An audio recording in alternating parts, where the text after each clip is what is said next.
I feel like, and I've been preaching this on the show for a long period of time. We need to, as men, stand on our non-negotiable expectations for behavior. Now, this isn't a controlling tactic. We're not manipulating women or anything like that. Some women say that I'm misogynistic for my train of thought, but my position is plain and simple. Throughout the relationship, we should have ongoing communication. At least once a week, if not more frequently, we're supposed to be able to talk to one another. Michael says everyone needs to have space even when they're married. Uh, so let the boys get together, Oh yeah. and we're not going to strippers. Anyway, you should be able to, throughout the relationship, communicate with your partner, your likes and your dislikes. If you feel like you're not getting enough attention, you should be able to advocate that. If you aren't getting enough personal space, you should be able to advocate that. There is supposed to be a level of safe space in a relationship where both parties have the ability to display non-judgmental, non-resentment, and non-retaliatory expression. Meaning, if I don't like the way you're treating me, this conversation is a conversation I should be able to voice that. Most men experience in their relationships the devaluing of the man's opinion because the woman must be right. Happy wife, happy life. And if a man disagrees in any way, he's a bad person. So he will be shamed for having an opinion that is not hers. He will be devalued. Some women will challenge your manhood, call you gay, all this other stuff. Don't get your panties in a twist. Men don't wear panties. The fact is that demasculating the man prevents the man from having an opinion. These same women also want a man with an opinion.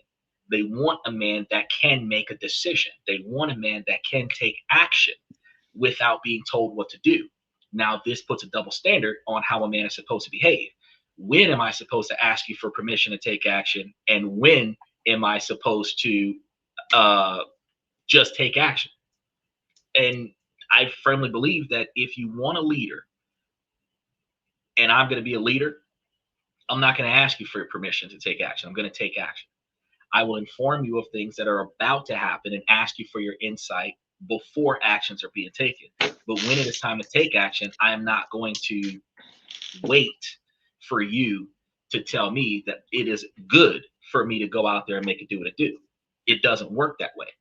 Um, Likewise, women are going to feel like, okay, if she wants to go hang out with the girls, she shouldn't have to ask me for permission. She should tell me where she's going, but she shouldn't have to ask me for permission to go. If I don't want her to go, I mean, I got to have a logical reason why.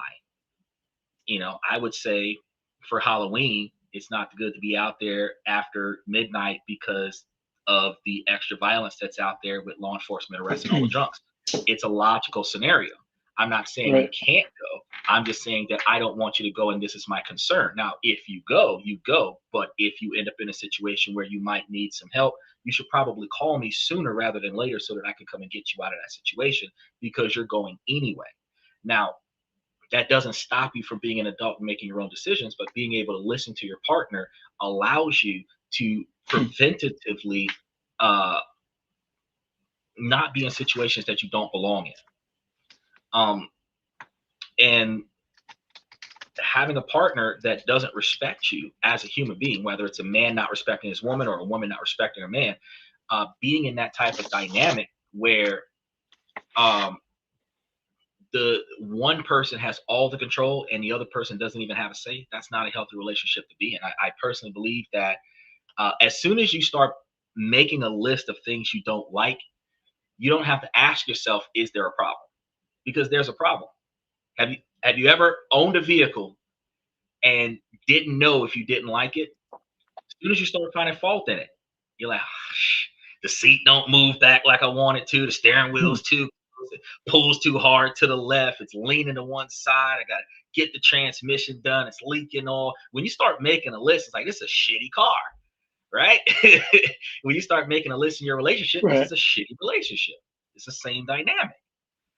If you have to think hard about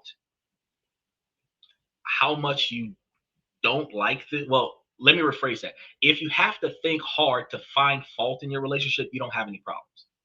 But if it's easier for you to make a list of things you don't like in your relationship than it is for you to think of the things that you like in your relationship, you have a serious problem. And the Right. moment that you ask yourself, is this a problem? You already answered your question by asking the question. Yeah, it's a damn problem. Now, you did have a right point. Talking to his partner about it, letting her know she's being ridiculous or unfair towards her expectations, not necessarily calling her ridiculous or stupid or foolish, because that will trigger a negative response. However, you think that her demands are a little bit unfair. You would like some time to yourself, you and the boys, whatever the case may be, and ask her to respect your position as a man. Thank you very much, King. I appreciate that. My shirt or his shirt, because his shirt is sassy too. Yeah. But after that, it's like, if she doesn't respect you, well, I'm still going. And then I've had a woman, I told you guys before, yes, all men's shirts come in men's sizes. See, here we go again. Now, if she doesn't respect my request, I'm going to go anyway, because there's no reason why a person should not be able to get out there and have a good time with their friends. Now, I shouldn't do it all the time. I shouldn't go without my partner all the time. I shouldn't devalue her with another person and say, oh, it's a guy thing and we're going to go do guy things all the time. But I should not have to take my girlfriend with me all the time. Does that make sense? Michael says extra large. It's a 2XL. It's a 2XL because it comes with body armor. Well, that audio we heard, they've only been in a relationship for 9 months, right? Which makes no sense. You just got out of the honeymoon phase. Yeah, they shouldn't be at each other that much. But it's still Unhealthy very level of early. codependency. Maybe it's a sign, like a red flag, what to watch out for. But I think you got to watch your expectations. She's gonna put some rubbing alcohol in your water. Arsenic. That's what I'm trying to tell you. Yeah. She's gonna make your favorite meal with what you're allergic to because you didn't do what she said. Yeah, easily. It's a huge red flag, and it's one of those red flags that we have to. We don't pay attention the first 3 months. He said honeymoon should last 3 years. No, sir. You're talking about the sex. We're talking about the social interaction with one another. The first 3 months, you ignore all of the red flags because you got this new person in your life. You get these new experiences. You guys are bonding. You're building a future together. You're making like 20-year future plans, retiring and growing old together in the middle of Spain somewhere in the first 3 months. And then the 31st day, she keep leaving her underwear on the TV when you're trying to watch the game. You're pissed off. Bras everywhere, little red bags with long hoses all over the place. She's pissed off that you got your socks all over your shoes and stuff. You undressed to the shower and she's got to pick it up. Y'all start really saying stuff that used to be okay. It's all right. I love him. Nah, fuck that. Get your stuff up. The attitude changes, after the first 3 months. But it should not be the kind of codependency that you have like Speed. They need each other to survive kind of thing. It's not supposed to be that kind of way. You should not 9 months into the relationship. Y'all aren't coming out of Iraq. Y'all are coming out of being single. So there should not be such a high level of codependency there. That's my thing. I don't agree with the quantity of control that she's establishing in the beginning of the relationship. And it's going to be harder to break the longer you allow it to happen. Yep. Any other thoughts? No, it's just wild. Yeah, it's real. Oh, it gets worse. Check out the next one. Got a 4-second delay.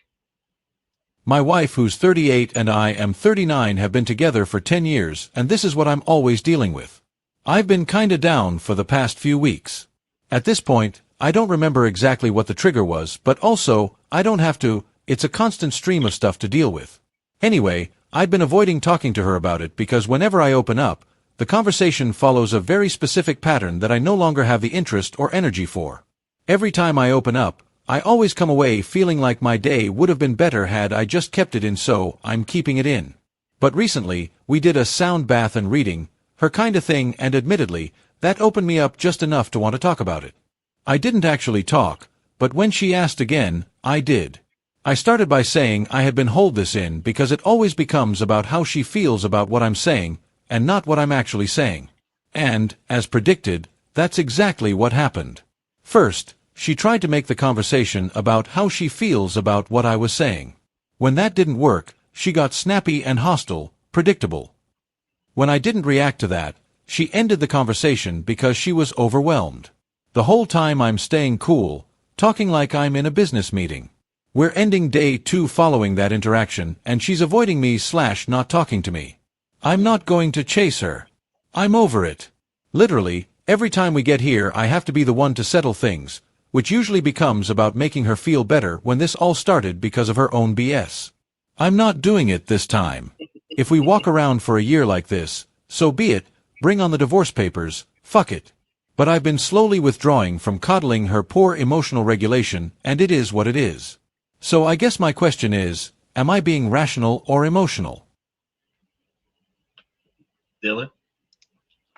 I mean, he's being both. He's playing devil's advocate because he's thinking about it rationally, but he's also thinking about her emotional instability. So I think that yeah, he's doing good. He's thinking about it, but he just hasn't figured out a solution on how to approach it properly. But yeah, that's another wild one. All we have are wild ones. He's a little late, in my opinion. He should have not gave up from the beginning. He should have started off with, 10 years in is too much. Too much. He's get out. Move. Hurry up. Cameo in the show. He's allowed this behavior to go on for far too long, and it is hard to change anybody, male or female. It's hard to change them when they've built the habit of you allowing them to do certain things a certain way, especially if you call yourself trying to put your foot down and say, I don't want to be treated like this anymore. The excuse is going to be why you've allowed it this long. You've never complained about it before. And then if you do it immediately after they tell you that they don't like something, where you think, well, this is a conversation where we're going to do conflict resolution all the way around. I'm going to stop doing what you want. You stop doing what I want. As soon as you say what you don't like, that person is then going to come and check you and say, oh, well, you're only complaining about that because I complained. So you build a very negative foundation in your relationship when you are talking to or allowing your partner to talk to or treat you a certain way for an extended period of time. And for myself, I personally believe that 10 years is a lot late, but I really feel like he should continue to not coddle the negative behavior. He should not entertain the how I feel about what you said behavior. It is important to recognize what your partner has to say from both sides of the fence, but it is equally important for your partner to respect your position. So if I feel hurt because of what you said, that does not mean that you apologize to me because you feel hurt. You are saying that because you feel hurt. So why does your hurt that causes me hurt get devalued because I hurt? That makes absolutely no sense. You start talking about your pain and I feel pain about that, you should understand, as bad as you feel, that's how I feel. And we need to work this out so that we both don't have to feel this way. But for his wife to first try to control it yet again, and then, Michael's talking about it, projection, and then try to redirect. And when that didn't work, she ghosted him. She did the silent treatment. Like the man said, divorce. We can be silent for a year, but that's the stuff that leads to an affair, because a man is not going to be mistreated by his wife, of course, for too long. He might not divorce her because he don't want to go through the paperwork, but he has no problem with dating his secretary who is paid to do what he wants. Right. And his wife is equally paid to do what he wants. And one of the reasons why men marry their secretary as their second wife is because their secretary kept their first wife happy until the divorce, while keeping the man happy during the unhappy marriage, which technically makes her a better woman than the first wife. Yeah. The women aren't going to agree with that, but it is. Think about this: women leave their boyfriend for their male best friend because their male best friend would have been giving them boyfriend advice in their unhealthy relationship with their boyfriend. And then when they leave their boyfriend, they're immediately in a relationship with their male best friend. It's the same dynamic. Yep. The only difference is that she has an emotional bond with the male best friend, and he has a physical bond with the secretary. And that physical bond turns into an emotional bond, and her emotional bond turns into a physical bond. But it still ends up in the same situation, just from different dynamics. You said hopefully they'll figure it out. They're not going to figure it out. So people say they should figure it out, or if they could figure it out. And I just read your comment there, and it is not a they in this situation. It is the objective party that needs to figure it out, because the husband already knows that he wants a change, and he's only got two options. He's either going to ask for it and deal with her rejecting the change request, or he's going to divorce her because she refused to change the request. That's it. The wife has the responsibility to decide, my husband's unhappy. I am either going to satisfy him, or I'm going to prepare for the other woman. That's the dynamic. When people break up, when people get divorced, they cannot get back together. It will not be a healthy relationship unless they have both made changes and improvements on the failures of the relationship. If they have not changed, if they have not improved, if I think it's your fault and you think it's my fault that we broke up last time, nobody has grown. We get back together. Yeah, the sex was good. The emotional connection is good. The familiarity of the person that's known me for 10 or 15 years is good, but I still don't like the way you leave your panties on the TV, and you still don't like the way I'm trailing clothes through the house and you got to pick them up on my way to the shower. So if we don't change, the second time is going to be worse than the first time, because the first time we didn't act a certain way because we were afraid of how the other person would react, men and women both. The second time, oh no, I'm going to say, I'm going to behave, because this time it is over. So they're going to be more extreme. This time, she might just not yell at you. She might knock over your 100-inch square foot TV. You know what I'm saying? She might just bust up the whole TV. She might throw it out of a window this time just to show you. She might drown your PlayStation. She might flood your car or something like that. Sugar in the gas tank. I'm going to get you this time. Clean out the bank accounts this time before she walks out the door, so that she can show you better than she can tell you when she walks away this time, and then block your number.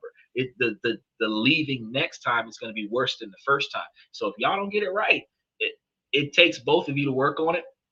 And after he has pointed it out to his wife, if she's not willing to make the change, it's not a hope they figure it out. Hope she recognizes that she's about to lose her husband, and she don't value him enough. That's kind of on her. But if she values him enough, then she will find a way to satisfy his expectations. It's not about a lot of relationship shows say you have to submit to your partner, but truth is, you just have to fucking respect them, because no woman will want a man to treat her that way, and no man wants a woman to treat him that way. And with that dynamic, as soon as I tell you I am unhappy, the first thing that should come out of your mouth is, what can I do within reason to change that feeling? Yep, within reason is fair. Within reason. And notice, he said he's unhappy, and I said she comes back with, what can I do within reason to change the way you feel? Now, that should work both ways, because if she says I'm unhappy, he should be able to say, what can I do within reason to change the way you feel? And with women continuously coming back with, it's nothing, it's nothing. Ma'am, if you ain't got no problem, then you better be in the best behavior. You need to be happy all the time, because if you don't have a problem, you don't need to be sitting here crying, pouting, giving me the cold shoulder, pulling your head away, trying to get whiplash, dodging my kisses and stuff. Those are levels of emotional rejection. And those levels of emotional rejection develops resentment in the relationship. She's pissed off at him, but she's making him hate her at the same time. And that's going to drive him away. That sounds like just the same. That sounds like the same thing when you're talking about where do you want to go eat, and And she's like, "Oh, I don't know, you pick." And then you pick the restaurant. Well, I really wasn't feeling the Chinese. What about kind of Mexican? And then y'all get into a deeper dive about, which Mexican restaurant y'all want to go to. It's just, I don't know why that happens, but yeah, it can be pretty annoying. It's because, like Michael said, the psychic mind reader syndrome. She wants something to eat and she wants you to pick it. But she wants you to pick what she wants. She doesn't want you to pick what you want. So when she says she's hungry and she doesn't know what she wants, you're supposed to name all of her favorite places to Yeah, show her that you know what she likes. But that's a control issue too. that does work sometimes. Like, let's say Friday night, y'all always go out to KFC. That's just an easy thing to pick up on. But if, she's like, "Well, where do you want to go Friday night? Or we're not going KFC." She's like, "Don't you know where I want to go?" And it's like, Right. But you don't Yeah. know. You would have to follow her around. You have to look what men do that women don't do. Men continuously from the first date till the divorce. What do you want? What do you need? What can I get for you? What's your favorite food? What's your favorite meal? What when you don't like that meal, what's your other favorite meal? What are you allergic to? Women don't ask men for nothing. She don't care what your favorite food is. She doesn't care what you like to do. She doesn't care where you go for fun. All she cares is that you come back. do your part and come back. Take out the trash. That's it.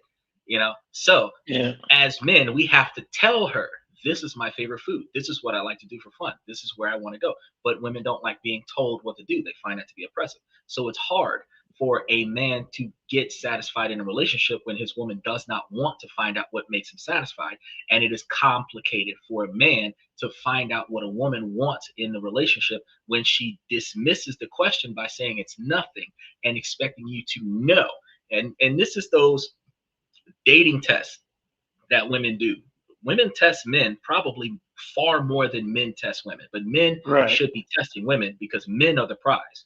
The women get the men that are better than them because that's what women do. They look for a man that's better than them, not because men are inherently better than women. A woman with $100,000 a year job will reject all of the men that don't make $100,000 to date that $150,000 man. But that $150,000 man, it's insane. But the $150,000 man has higher standards. Yep. So my thought process is, if she wants to be the leader of the relationship, that's fine. She can be the alpha. She can be $100,000 a year woman dating a $50,000 a year man. They can still make themselves a millionaire inside of 10 years. It's fine. But the problem is that when women are in charge, they devalue the man because the man isn't as successful as the woman. Now, if the man is more successful than the woman, it's fine that the man makes more money than the woman, but the man is still not supposed to have a say. So on an equal playing field, the man has to sacrifice all of his resources to satisfy the woman. 41% of what we bring in is to please her. Only 23% of what we're spending is actually going on her. So the other 18% is just buying her gifts and spoiling her. And for what? So that she can stay, not so that she can respect us, not so that she can appreciate us, so that she can stay. If we cut out that 18% of lavish gifts and special trips and hair, nails, and everything if we stopped doing that and she just got the basic needs, she would leave. But then again, the question is, at which point does a man stand on the fact that his resources are at stake here? All of them. His whole livelihood takes 75% of his life to make it. And then after he makes it there, he finds a woman that will use up all of the rest of his resources. And whatever she doesn't use, she takes half of that in the divorce. Wow. Interesting. Yeah, that's so. Go ahead. I'm just saying that, financially, marriage doesn't make sense, and to be cleared out like that. Yeah. The dynamic, it's worse than what you think. From the first encounter, men start using their resources to bribe the girl for a date. I'll pay for it. Where do you want to go? She's going to immediately say steak and lobster. No female ever says, bag of chips and a soda. They always want steak and lobster. They always want a 5-star restaurant. They always want top of the line $250 plate meals. They want the $300 movie theater on the bleacher seats with the reclining chairs that vibrate and being served dinner during the movie. $250 for a movie. But they never say, oh, let's just go to a Starbucks and get a cup of coffee. Let's just, grab us a couple of bottles of water and sit in the park and talk. It's always got to be something impress me, wow me. But it only shows how wasteful a man can be with his money with a complete stranger. Now, if a woman was smart, if this guy doesn't know your name and he's willing to spend $500 on you today and $600 on you next week and $750 on you the week after that, that shows a level of financial irresponsibility, because he could equally have spent that same quantity of money on helping homeless people on the side of the road, because they're all strangers too. The only difference is that his goal is not to sleep with them. His goal is to sleep with her. Now, if women were looking for a man that was more financially stable, then she would be looking to find a man that's not going to spend any money on her, that is going to invest his time and his effort into getting to know her. And then they will value each other, and she will put effort into his life that would make it reasonable for him to put finances into her life. But the dynamic that we have right now is that women sell sex for the relationship and men sell their resources for the relationship. And the men get the sex, the women get the stuff, and they come together. Now, the women train the men, and that's what women do. They the psychological and emotional manipulation, they train the men to not have a voice, to always agree with what she says. Even if he disagrees, it's a group thing. I don't agree with you, but I'm not going to disagree with you so that we don't have a fight about it. So when she says, we agreed on this, no, you decided and I didn't counter. That's what happened. And to as a conflict avoidant. And we do this just to stay with this girl, partially because we don't want to be alone, partially because the sex is good, but at no part of it are we doing it because we are respected, valued, and appreciated by the woman that we have. So once a man gets tired of, because we only leave for a select few reasons. We leave because of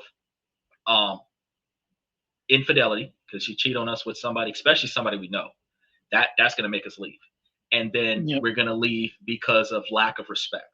Some men will hang in there for the lack of respect as long as she's loyal. As long as she's still having sex with me, but she's treating me like garbage, still stay in a relationship. Some men will stay in that relationship for that. But if she's cheating on you with somebody else and she has no respect for you, that's it. That's like a triple KO right there.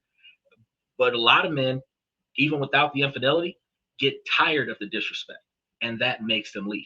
And they typically leave their wife for a less attractive woman that respects him more than the woman that he's already got. Women always complain, why did he trade down? Why did he get that girl? She's not as cute as I am. Because he respects her. He appreciates her. He treats him better than what the current girl is treating him. And that's why that girl doesn't have to be as attractive. Because a 9, a female, because no woman is a 10. Any woman, ladies, if y'all on the show right now, look, I'm going to take some thumbs down for this. I don't care. If you call yourself a 10, first you're lying. Because nobody can be perfect and have flaws at the same time. Women want a man to accept her flaws and all, which means you're not perfect, because perfect means that you have no flaws. However, if you're considered perfect, that is because the list that I have for you, you've met all of my expectations, which makes you perfect for me. You're perfect for you doesn't mean that you're perfect for me, because if you've got people around you in your life, whether it's your relationship, your friends, or your family, that tell you that there's things about you that you could change that you have not changed because you don't feel like it, those are flaws. So if you're calling yourself a 10, you're lying to yourself and you're lying to society. But the other thing is that you are a huge red flag, because perfection does not require change. So when a woman tells me that she's a 10, that's a balloon pop scenario, because to me, you're telling me that anything about you that I recognize right now that could use some improvement, you're not going to make that change. You're not going to evolve from what you are right now. I am not a 10. I might be a solid 8. I could find things about me that could improve. I might be a 6. I might be a mediocre 6. I could find things that I could improve, but I would never say that I am a 10. And the ideology behind that is that the closer I get to my perception of perfection has nothing to do with how other people judge me. And it is how well I fit my partner, not how well I fit myself. And when women identify themselves as a 10, the other reason why they do it is because they fill the list of what they expect a man to be by being that for themselves. So they're a perfect 10. They are the best man that they could find. And that part I can agree with. But when you are, as a woman, the best man that you can find, how are you going to find a man better than that? Doesn't that make it impossible for a man to stack up to her expectations now? Yeah. And then she's going to train you to follow her instructions so that you can behave as an obedient man to her masculinity. That's going to have a conflict of interest, because as a man, you're what we say, our balls are in her purse. She has demasculated us, taken our core reason for being and tucked it away. And now all we're doing is just sitting there following her lead. But that's not what women want. Women want a leader. That's probably the biggest problem in the Western society, is that a lot of women have that attitude towards men nowadays, that they're going to control their man, and how they learn about it on social media, or how their moms tell them how to control their dads, and that's why a lot of men are going to Eastern world women. Of course. In my opinion. No, you're right. That is actually the thing. Men are traveling the world to find more traditional wives, less aggressive, less assertive, less masculine wives, just specifically because they are overly dominating. But they also don't want a man that can be dominated. So what you're ultimately asking for is conflict, because you're going to keep challenging the leader of the household, that you put this man here as a leader of a household, and then you keep challenging him until he puts you in your place, which some women might feel like that's devaluing her as a woman, but that's not the case. I tell them, okay, Donald Trump's president of the United States, and he follows the instructions of about 15 or 20 grown men every day of his life, because the CIA tells him when he can enter the room, when he has to leave the room, when he can get on a plane, which car he can ride in. His schedule is given to a group of grown men to tell him when he's allowed to go places. Right. And he has to respect their decisions for his safety. And yeah, that's a $4 billion plus man. $4 billion plus man listens to 20 other men who gets paid by him to tell him when he can leave the house. Right. Now, in a relationship, the person who's supposed to keep you safe is your husband. Just like your lawyer is supposed to keep you safe from criminal action. You don't talk down to your lawyer and put your lawyer in place and tell your lawyer to follow your lead, because that's not what your lawyer is there for. Your lawyer is to do what is in your best interest. Your lawyer is supposed to fight your case and win. Your lawyer is supposed to tell you to sit down and shut up. You don't tell your lawyer, oh, no, that's all right, I got this. So a woman should not be telling her man, when she puts him in that position, to take those punches for her, to get shot for her like that man did in the election, to go out and do the extreme for the best interest of her. When she elects that man to be that, she should let him do it. And her engagements with him in the first few areas of the dating phase should be to make sure that he makes the kind of decisions that she trusts, so that she will never doubt him when he makes a decision, and then lead from the rear. You're not saying that a woman is not going to be a leader. You're going to lead from the rear. You watch what he did, and when you start seeing failure coming, you are the support. In a video game, if this was a 5-man team, I don't have to be the person on the front lines. I could be the sniper in the back. But if I take the winning shot because I saw that you wasn't going to win that scrimmage, we still won. I don't have to be the person in the front. Right. But if you're the person in the front, you tell me cover your 6. I'm supposed to cover your 6. That's how that works. Yeah. And not a lot of women in Western culture understand that, because we have this feminist movement that are teaching women to abandon family. It's not just abandon men, abandon family. Right. And just devalue and degrade men and pro women. And I don't agree with a lot of that. I believe that in a uniform perspective that we should respect each other, and I believe that there should be a lot more communication there than what actually exists. But Right.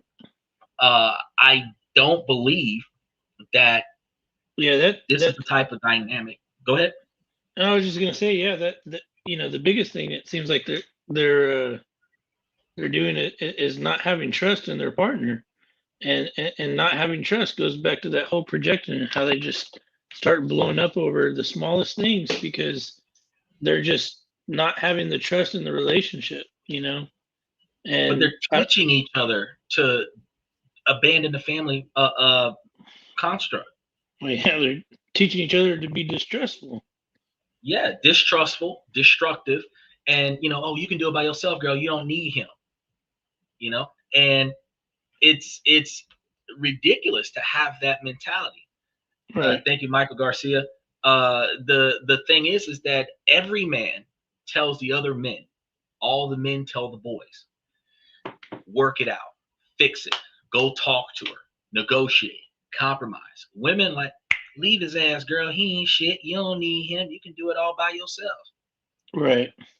But you pick the man that is more successful than you are, that's smarter than you are, probably taller than you are, more physically capable than you are, so that you don't have to do it. So why are you doing? If I had housekeepers, do you think I'd be cleaning my own house? Nope. I got mechanics. Do you think I'm gonna fix my own car? Nope. I got chauffeurs. Do you think I'm gonna drive? Nope. If you have a leader, are you going to lead? There's no point. There's no point, because that's what he's here for. It's his decision. So I don't have to think about that. I'm gonna think about the other stuff that he's not focused on. That's how you guys become a team. Right. But what we fail to do as men, from the first date, we convince them, I'm gonna buy you stuff, take you places, I'm gonna impress you. We factor that dating cost into our standard of living. Then from the first date to the commitment, regardless of when we get sex out of the situation, from the first date to the commitment, we're paying. Right. Some modern women will pay some of the time, but more often than not, the men are paying. Then after the commitment, we might split resources. You move into my house or I move into your house, and we might split resources. And then after we split the resources, I'm still paying, because after we split the bills, I still have to buy you nice things and take you nice places and pay for your entertainment outside of paying. So the money I'm saving off of you helping me pay the bills helps me do nice things for you. Right. But when has women had a grandstand holiday for Father's Day? Valentine's Day has become a woman's holiday. We have Mother's Day for the women. We have Thanksgiving for the family, Christmas for the children.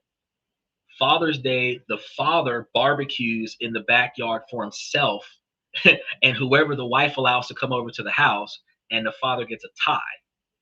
But for Mother's Day, you get a grandstand restaurant, you get, fondue fountains and all this other stuff. For Valentine's Day, you get like chocolate world and everything to that effect. Women don't grandstand for their men. They just put on a nice skimpy outfit and sleep with the guy. But you could do that any day out of the week. Yep. My gift is buying you a new car. Your gift is wearing edible panties. That's not the same. That's more for her than for him, to be truthful. Right.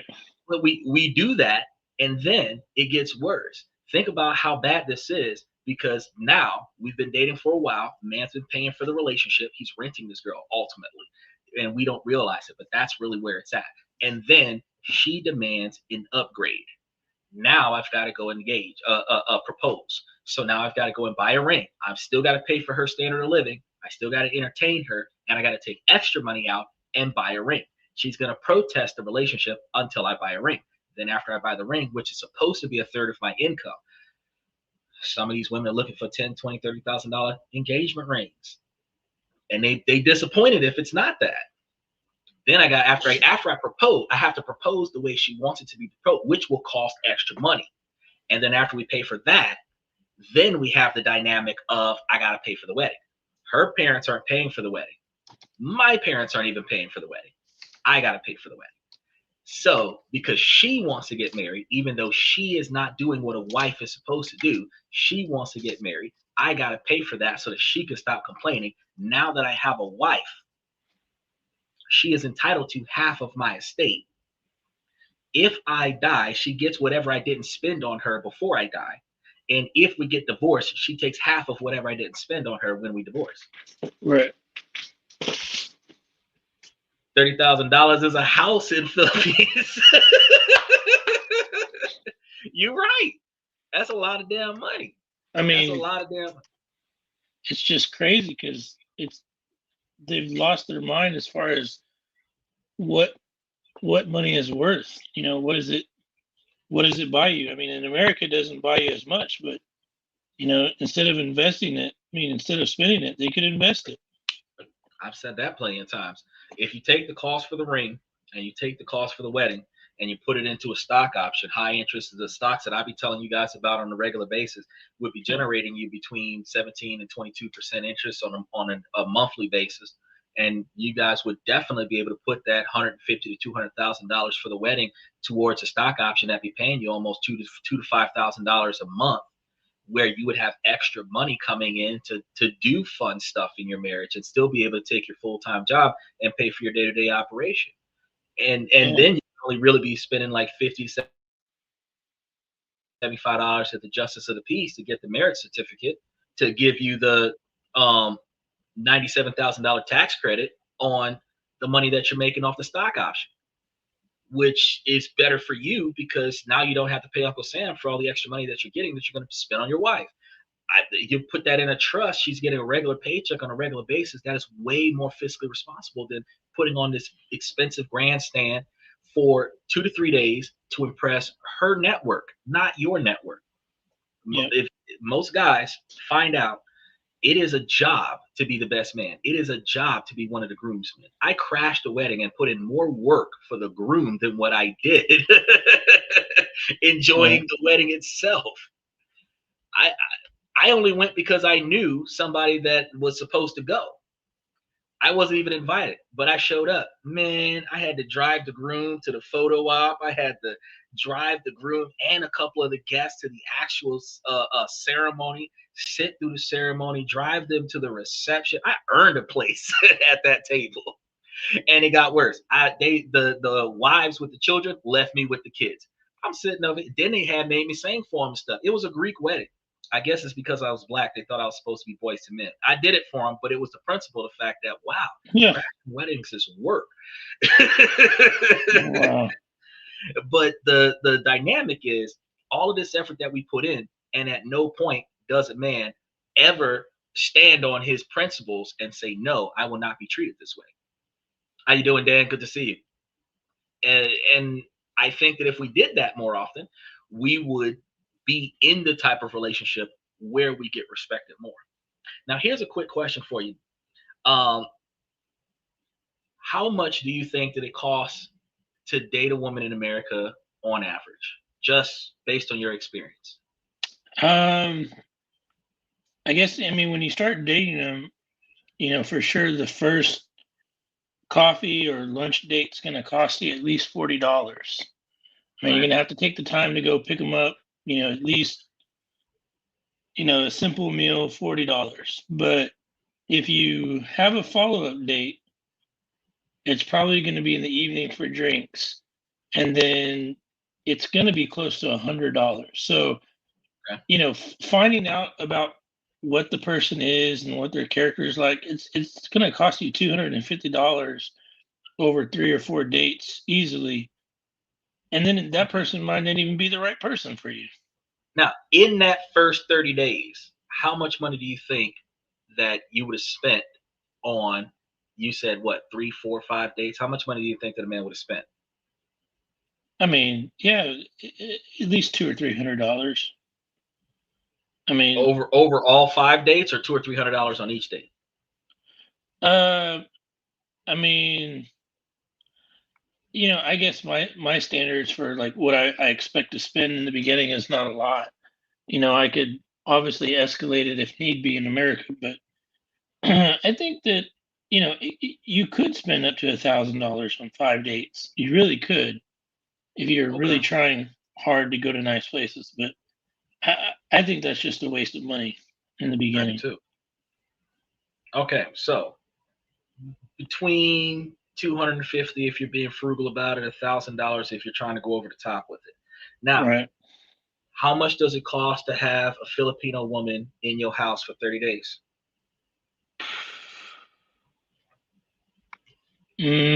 Depends if she works or not. But I mean, from the first date, I mean, $25, she can be at your house for that night, and then. I have done the research, and it would cost a man $550, up until recently, $750 for her to be at your beck and call 30 days out of a month. Yeah. Yeah. Which so is way cheaper. So you get 30 days for less money than what you would And get that's with not 3 to just 5 dates. nights with That's an American somebody woman. cooking food for you and everything. Cleaning. Damn right. She's cooking, she's cleaning, she's taking care of your daddy, walking the dog, shaving the dog's head, bathing you, building stuff in the house, fixing the car in the driveway, rebuilding the washer and dryer, like really. Yeah, so it's just way out of proportion here. It's like, so the women in the Philippines be showing their worth. Right. And the women in America, they get paid for their presence because they're cute, they're attractive. And that is a dynamic that men need to start recognizing, that we need to recognize our own value, and then recognize what does she want out of this, because we already know what men want out of a relationship. We want the companionship. Right. Yeah. The genuine companionship.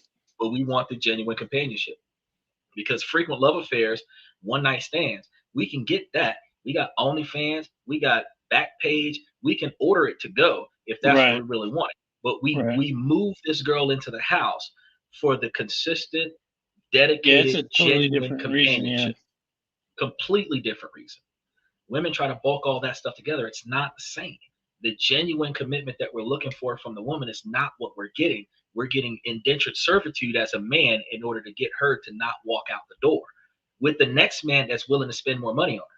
And that's a common misconception that men have. We have to value ourselves higher.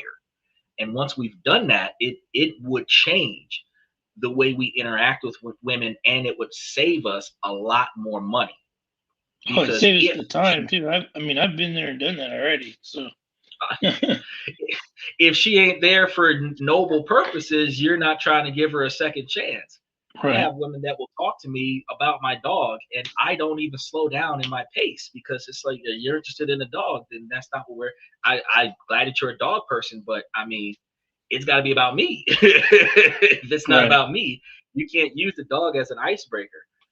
That doesn't work for me. At some point, you've got to be like, oh, that's a cute dog. You look sharp. What's your name? Can I get to know you? Something like that. But can I pet your dog? That's all right. Get out of here. You can't talk to me. Because that's the same as a guy coming up and saying, oh, can I grab your chest? Like, it doesn't work that way. Donald Trump can grab them, but I can't do that. Right. Oh, let's go, because we got a few more of these. Let's go ahead and touch base on some of these other comments that we got going on, because we got some really wild ones here tonight. I moved in with my ex-wife, and now I've developed feelings for her again. I am 30 right now, and she is 28. Mm-hmm. My ex-wife and I have been separated for 6 years. We got married when we were young, and it just didn't work out. Despite that, we have maintained a great friendship and co-parent together amazing. She recently divorced her new husband and needed a place to live, so we decided to move in together to save some money. We have one child together, and she has one child from a recent marriage. So it's all 4 of us living together in the house. Obviously, due to living together, we have been spending a lot of time with each other. We even talked about how we have been feeling closer to each other since moving in. She told me that she loves how easily I have accepted her other son, because her previous husband had a hard time finding his role with our son. On a couple of occasions, we have slept together as well.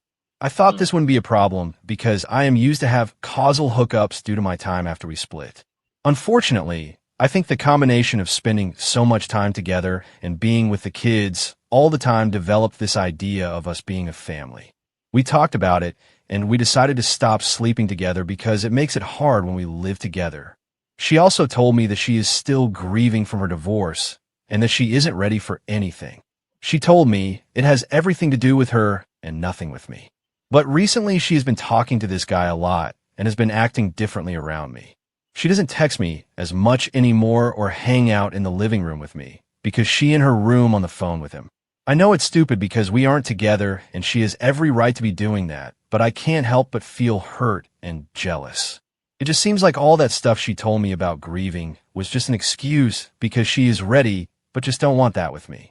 I just feel stupid because I know I shouldn't be feeling this way, and I know it's dumb that I am, but I just can't turn off my voice in my head. How can I get rid of these feelings or overcome these feelings? What do you think, Dylan? I mean, I think she's just. I mean, everybody's situation is unique. That's a really crazy one that they got divorced and she had another kid and then they moved back in together. But, you know, I don't know. I would just say, you know, you're old enough to find your own place, and it's really just the financial constraints, you know. And a lot of That's people where toxic relationships start. yeah, that's a lot of people are doing that nowadays, just because obviously nobody can work at McDonald's and afford to buy a house and a car and have the woman stay at home because, you know, the pay is just not there and the houses aren't $15,000 anymore. So, yeah, I think a lot of men get trapped into those relationships because, I mean, obviously he cares about his kid. Probably that's why he let her move back in, because he's like, I don't want to make her live in a bad situation, being that he has a kid with her. Any dad wants the kid to be in a stable home, but at the Right. same time, if she's just sleeping with him and talking to the other guy, that's like, well, y'all are back together, and he just doesn't even realize it. But and if they stop sleeping together, then that's even worse, because then he has to worry about if she's sleeping with the other ex-husband again. So, easier said than done, but I would just tell him to move the heck out of there, or her to move out. But yeah, I'm on that dynamic. I think he made a huge mistake by moving in with his ex-wife, regardless of the reason. She is recently divorced, and the problem that I have with her being recently divorced, this is her second divorce. What's not being said is, why did the second divorce fail? Typically, when the girl leaves you for another guy and then she comes back, she realizes that you are a better fit for her needs than the guy actually left you for. Because typically women leave men 70 to 90% of the time. So she left, and that's why the divorce happened the first time. Now, I don't know why the divorce happened the second time, but if she left the second guy, then she's going back to this guy because he is more stable in the expectations that she wants. But she still has the emotional attachment to another man. The sex is rebound. There's nothing there with that. But technically, since they moved back in together, they are building this nuclear family together. They have unofficially gotten back into a relationship because there's no title on it. She has the capabilities to sleep with whoever she wants because they're not dating. Women have a better capability of separating their emotional connections with their physical ones. Men that's the scary thing. Yeah, she can love you, but sleep with the other guy because the other guy's paying for a standard of living. Guys don't do that. Guys can sleep with a woman that they don't have as deep of an emotional connection with, but a guy is not going to feel comfortable with his woman being deeply in love with being deeply in love with one woman and then sleeping with another woman just because she's paying him for it. He's not going to be okay with that. His heart typically follows his junk, and her heart leads hers. It's in the reverse. But by the time a man starts sleeping with a woman, there's emotions there. We can turn ours off, but there's emotions there. So he's asking, like, how does he turn off his feelings for his ex-wife? like you said, move out, because that's the only way that you're going to turn off those feelings. And if you don't move out, you're going to start fighting in front of the kids. The other guy's kid is going to be a teenager, and that is going to be a problem because boys fight back. You're not my dad, and you're not going to talk to my mommy like that. And that's going to be a second issue. And then you have the boy's father. So now you've got 3 men to fight. That's too much. And in that dynamic, it is better for you because you'd be fighting your son because he's going to protect his brother, and you're going to be fighting the other guy's son, and you're going to be fighting the other guy. That's too many guys to fight. You need to find a common ground if y'all are not going to get into a relationship together. Y'all, first of all, should never have been sleeping together. Y'all should have had separate rooms on separate sides of the house, like Will Smith and Jada Pinkett, or just separate houses, like for real. Y'all should not have been sleeping before y'all started sleeping together. Y'all should have had an understanding that this indicates that we are exclusive. Or, I mean, if you're gonna be like swingers, friends with benefits kind of thing, but I didn't say anything like that. Even if you establish that scenario, as soon as you start feeling uncomfortable with her talking to other people, you need to reassess your situation. Hey, are we gonna stop sleeping together, or are you gonna start like sleeping with this guy? Like, what's going on? And again, if you're uncomfortable, that's the time where one of y'all needs to leave. I don't know whose house it is, because he said he moved in with her, but she moved in with him. So I don't know if they just got a place together or what, but one of y'all need to go somewhere if there's an extra guy in the picture. Yeah, I mean, unless you're going to turn this into like a throuple. It's getting overcomplicated for no reason because of the money. She probably wouldn't have even thought of moving back in with him if she didn't need a place, or whatever. Women lose 22% of their standard of living because that came from the man. So when she left her husband, she couldn't afford to provide that lifestyle, and her ex-husband thought we could get back together. He wasn't thinking about his son. He thought, I could get back with my ex. This is my opportunity. And then when they first started getting together, he thought this was going to work out, building a good family together. Who cares about the other guy's kid because I got my wife back. Now she's talking to another guy, and then he realizes she only needed him for a place to stay. Yeah. And a lot of men, we get into these relationships with girls where we think that she wants us for who we are, but some women, not all, but some women really actually are in that relationship for the resources provided by the man. And the only time that you can be sure that she is there for you is when you cut off the resources. If she starts getting pissy and she starts talking about leaving, she's leaving because the resources stop coming. If she starts getting concerned and she starts contributing more because you don't put in as much as you used to, she's there for you. But you're not going to know until you put it to the test. And a lot of men are afraid to put it to the test because what if she leaves? Then I got to start over. The older we get, the harder it is to start over. But do you really want to be in a house with a woman that is spending up all your money, or do you want a woman that's in the house because she really wants to be with you? No, I mean, I honestly think it's worth it to go for it when you're young, and if you have good years, you have good years. But it's definitely not worth it to stay in a relationship, with somebody for another 10, 15, or 20 years, living a unhappy life because the stress will kill you. I mean, that's why we die sooner. There's plenty of men that die of heart attacks in their late 40s, early 50s, and it's just way too young.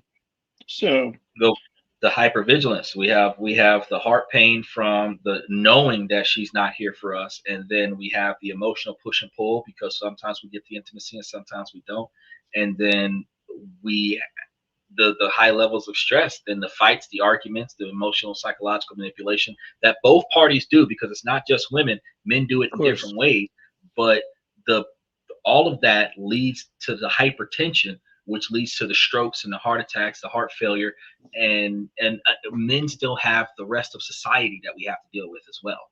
So that just covers, because when she has a bad time, no matter how bad I feel, I'm going to come to her rescue. But if the man has a bad time, nobody's coming to the guy's rescue. because you're not considered a man if your woman has to come to your rescue. So society would dictate that the guy's on his own, and that leads him into an early grave. Yep. All right, let's touch base on another one. We got, I think, 2 more. Sounds good. It's a good talk. How do you know if you're the problem? I have a boyfriend. I've been with him for 3 years. I love him. It's been good, great. We've maintained a basic tone of respect, but my God, have we squabbled. I've tried to leave him 3 times. Each time he's begged and cried for me to stay, and I have. Then things are back to normal. It's an odd dynamic. I am a person with high relationship anxiety anyway. I am suffering with this man daily. He loves me. These are 3 statements I know to be true. But the 4th, he's not a good partner and I need to leave him. I don't know if this is true or if my tendencies are amplifying normal behavior. The current one issue that's bothering me is this, and I need to give you every small detail, I'm afraid, so it's going to be boring. He sometimes seems to really not enjoy my affection. Now, maybe I just want too much of it, but I don't think I do. Yesterday was like a 1-2 gut punch. He comes from a meeting. I'm excited to see him. I hug him and am excited. He sees hello. He kind of dismissively pushes past me to go to the toilet. I take the opportunity to tell him that I feel like he's been unaffectionate lately. He says he doesn't feel like he has, gives his own examples. I tell him, well, it seems to me you have. I give him 4 examples of him dismissing me from the past 24 hours, opening his phone while I was trying to tell him how much he means to me as one example. He ends up apologizing. That night, I get off work. I buy him flowers and cake, and chocolate as an I love you thing after the fight. Yay. He's thankful. I go to hug him later, and he instinctively steps away. Like, is that not odd? Your reflex is to shy away from your girlfriend's affection. You haven't seen her all day. He apologizes low level, then goes into the room to sort out Magic the Gathering cards. Is that weird? Would you overthink that? Am I just clingy? Generally, how do you tell the difference? Dylan? I don't even know what to say about that. I mean, it does sound like too clingy, but God, that's just a weird thing. I told you we got some wild stuff going on. Yeah, that's obviously not normal. And then the fact that she started with, oh, we've had some real, I don't know, what's the word she used about, like, real strong fights or whatever. Mm-hmm. It's like, that's crazy. I mean, you can still have arguments and stuff and disagreements, but I don't know. That's just a weird one. I don't know what to say. Well, first she asked, is it just her, or like, who is she the problem, or is it somebody else? Is it him? And my first thought was whoever smelt it dealt it. So if you've got to ask, are you the problem? Then yeah, you're probably a huge portion of the problem. Okay, I get you. Yeah, well, of course. Yeah, then I think that her comment or whatever is just completely out of nowhere. I don't think it makes any sense. Yeah. Like, she shouldn't. She's overthinking it way too much. Way too much. Now the next thing that she came through is she's complaining about the affection that he's giving her, but the scenarios that she's pointing out from my observation is that she just picked the wrong timing. For example, he just came in from work. She's trying to give him hugs and kisses, and he's pushing past her to go to the toilet. Well, if I had to poop, I've been holding it since I got off the job. I don't care how much you love me. I don't want this to be in my pants. So I'm going to go to the bathroom first, and then I'm going to acknowledge you after the fact. She don't got to poop right now, so she can wait and hug it out, and, Romeo and Juliet tongue down. And it's just another one that they just bring up to start an argument, to make something where there was nothing before. It's a sandbagging tactic that a lot of women use. But every single situation, because she's going to make it seem like the way she words it, it's inconsiderate. But the thing is that men are inconsiderate. Women are selfish and men are inconsiderate. So he wasn't thinking about how much she loved him. He was thinking about getting to this bathroom before he uses the bathroom on himself. Right. And the timing was just wrong. Now, had she waited until he freshened up after he got out of the bathroom and then tried that, he would have been a little bit more receptive. You can get your affection when your partner is ready to provide that, but you cannot demand affection immediately from your partner when your partner is not ready or capable of providing it for whatever circumstances. Now, the other thing I noticed is that the only other example that she gave was at the end of that example that her boyfriend or whatever is working on these Magic the Gathering cards. If he's a gamer, one thing that women do that is destructive towards their relationship, which would otherwise be a good relationship, is that she tries to prioritize herself over his hobbies, over his passions, over anything that he valued before she got there. And if she cannot prioritize herself over that, she will fight him for it. So if she met him and he used to play 6 hours of video games every day, she's now going to complain about the fact that he plays 6 hours of video games every day. But she knew that before she met him. If she knew that he had that big of a Magic the Gathering collection that he spent 2 hours in his room building decks of cards so that he could go down to the local game room and get into tournaments, then she knew that she had the kind of man that would take time out of his day to go do that. In those moments, when a man is doing the things that he likes the most, if you're not going to get in it and help him with it, that is not the moment that you distract him from it to get affection. If he wanted a hug and kiss from you, he would have put the deck down and he would have came and hugged and kissed you. If he wanted a hug and kiss from you, he would have paused his fight night and he would have came and gave you a kiss. If he wanted affection from you, he would have muted the game during the Super Bowl, came and found his woman and gave her a kiss. Usually a man would do that during the halftime show while his team is winning, but no man is going to stop enjoying his pastime to acknowledge his woman. And women do not want a man to force affection out of her when she's doing things that girls do. They would call that controlling, manipulative, overbearing, and stalkerish. Because how would a woman feel like if a man went to the salon just to go get a hug and a kiss from his woman? He's all up in the salon while she's trying to get her nails and hair and everything done so that he could come get affection from his wife. She would say that that's a little bit overbearing. And all men are going to say that if you just came and interrupted my undefeated streak on Call of Duty, like that's a little bit overbearing. Right. You got to I do have to pace myself. I should not spend 12 hours out of a day on GTA 6. But I mean, if I'm going to spend 2 hours on it, that's my 2 hours. Give me my 2 hours. The first guy on the show said, hey, I need a little bit of alone time. And during that alone time, 2 days out of the week, you don't come looking for affection. You let me be until I come look for affection. Now, in this relationship, instead of her fighting and arguing with him, they should once a week meet together, and she should be able to explain to him how she is feeling emotionally abandoned in the relationship, and then allow him to factor in times to reassure her that he still has that value in her. But it is at his discretion to express his affection for her. So she can give him a hug and a kiss on his way out for work. But if I'm the kind of man that knows that my woman is going to intercept my path out the front door, I'm going to leave sooner. Why? Because it's not going to stop her from stopping me. It's just going to prevent me from being late because she's going to stop me. So instead of me leaving at 8, because she's going to spend 10 minutes at the door with me, I'm going to leave at 7:45 so that she can get that 10 minutes at the door. I can still get in the car and still get to work on time. But that means that I have to factor in, I got to give her affection on my way out. Likewise, I have to give her affection on my way in. So I have to prepare myself to be ambushed at the door.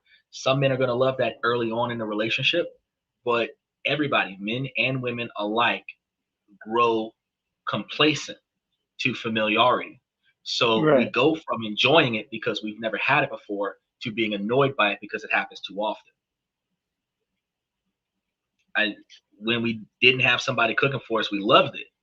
But now that we got somebody telling us to come sit down and eat, we're annoyed by it because we get food all the time. But now you're telling me what I can and cannot eat. That pisses me off. So we have to have balance.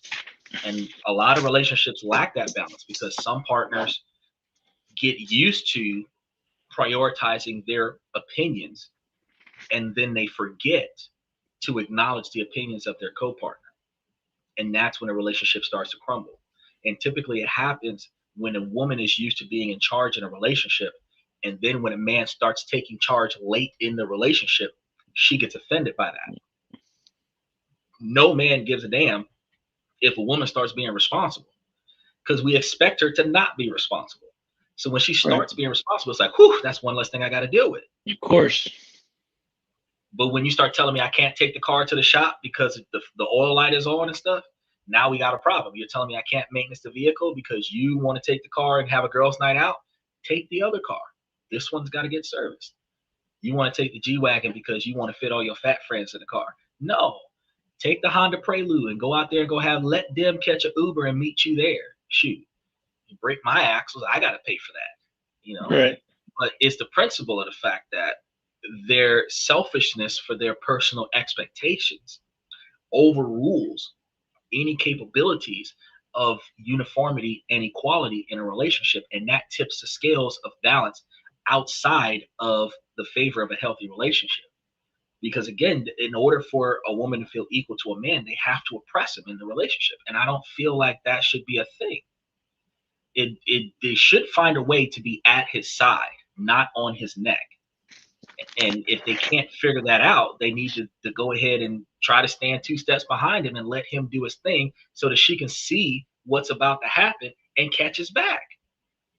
She could be the leader. It's fine for a woman to be the leader. But the problem with the woman being a leader is, if you are supposed to protect her from the worst things in the world, how can you do that when she's your shield? Yeah, that makes it really hard, and especially the way that the whole feminist movement goes, where they start leading from the beginning, makes me think that it's going to make it even hard to even have the balance like you were talking about. I mean, it would be really hard, because if she's always leading, she's going to get burned out. She's going to complain about leading, and then I can't lead because she wants to lead. So how can I allow you to take a break if you don't want me to be in charge? Yep.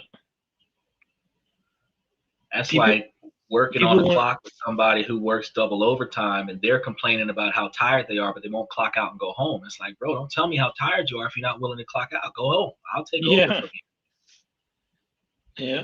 Oh man. You're in this position by choice, not by force. I didn't make you the leader of this squad. You chose to be here. And in this position comes excessive responsibility and a lot of collateral damage that you must clean up. And if you don't want that responsibility, please step down and let me do it, because it is my responsibility as a masculine man in this society, regardless of what I allow you to do. So if I don't do it, I am frowned upon by my society, even if you do it and you do it exceptionally well. So I got to take 2 hits, one from my wife because I let her do it, and one from my society because I let her do it. Yeah. So whenever you feel, go ahead. That's why a lot of men say, like, yeah, just give her whatever she wants, because they just don't want to have the fight with the woman. And that's not good for the relationship. That's not good for the woman either, because if you give her whatever she wants, and she has destructive thoughts, you're going to give her all the destruction that she wants. And then when the chaos gets out of control, she's going to turn to you and ask you, why did you not fix this? Why didn't you stop it from happening? Yeah. It's a tough position to be in as a man. I've tried to get some women on the show so that they could try to give us some insight about it, but the women don't always have the courage to come to this podcast. Well, I mean, what you see, you may get some women in here. Never know. We have had women on the show. They didn't come on like you did, but they have come on the show. And the only thing they did when they did come on the show was talk about how I was misogynistic as a man for having the opinions that I had.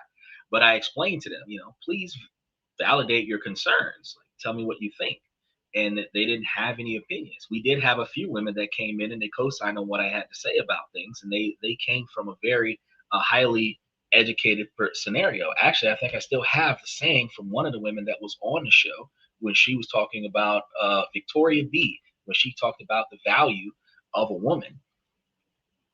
And she said that from the beginning, as God created a woman for the man and the man for a woman, she said that it is the woman's position to nurture the man in all aspects, physically, emotionally, and a woman must also possess some kind of wisdom and enlightening to help refine the man as a man and to instill in their kin to be successors.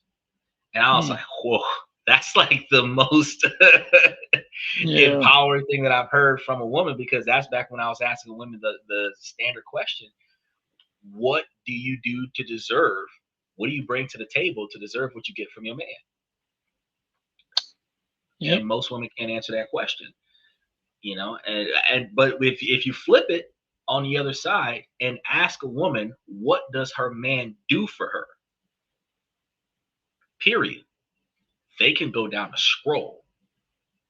It's like the Star Trek episode. Like there's a scroll just rolling down the screen like credits of everything that a man does for a woman from the first date, from the first time I think this might turn into something.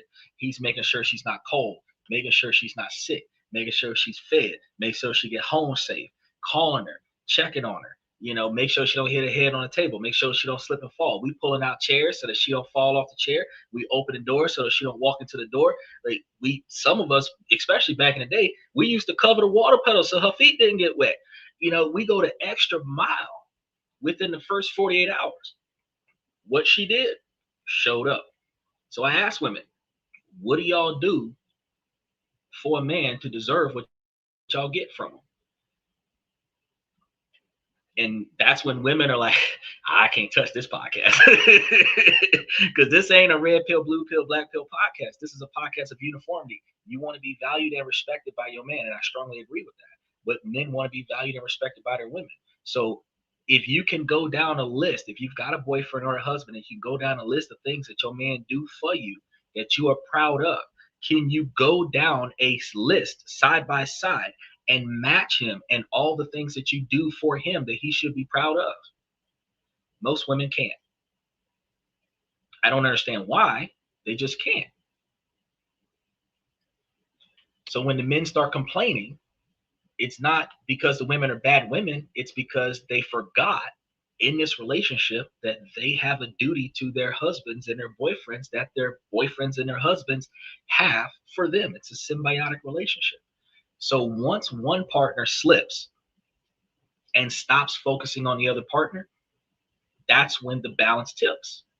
Yep. And if you don't remember, because there's no making up for it, you just have to remember, oh, damn, I forgot my partner. Let me start showing some value to my partner, compliment them on some of the things that they do, tell them how much I love them, tell them how much I appreciate them, take time off and take them places so that they know, so that they remember, so that I can remind them that they are important to me. It doesn't matter if you're a man or a woman, you're supposed to do that, not just on Christmas, Valentine's Day, 4th of July, and Easter and stuff. Like literally 2-3 times a month, 4 times a week, you got to prioritize your partner in less expensive, more meaningful ways so that you can be a little bit more consistent. Do things like go buy you a stack of cue cards and just write all kinds of romantic messages on them and leave them hidden all over the house and in the car and stuff like that.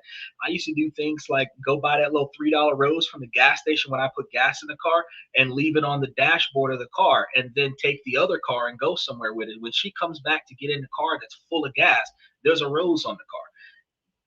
Even if you didn't see me that day, you know I was there, and you know that I care because there's a rose on the car. There's the little things that you can do to show them that they're important. That does not, Jesse wants to call in. He says a woman must help boys and their husbands. Finding principles should come from the man. I agree with that. If you want to jump in, Jesse, you can jump in too. Hold on, let me give you something to jump in, Jesse, because we got a couple more of these in here that we're going to go through. But yeah, one of the things that the women are forgetting is that they could, in fact, show more appreciation for the man. And then the men are retaliatory. That's one of the things that women forget. Men are retaliatory. So if you give us what we're looking for, we're going to reciprocate. Not while we're playing video games, not while we're playing with our trading cards, Right. not while we have to go to the bathroom, not while we're watching a game, not during WrestleMania, not during the Super Bowl, not on John Cena's last match. These are scenarios in life where it's a blackout zone for exclusive male engagement. Now, after that match, after that special event, of course, I have no problem with getting you all the love and affection that you want.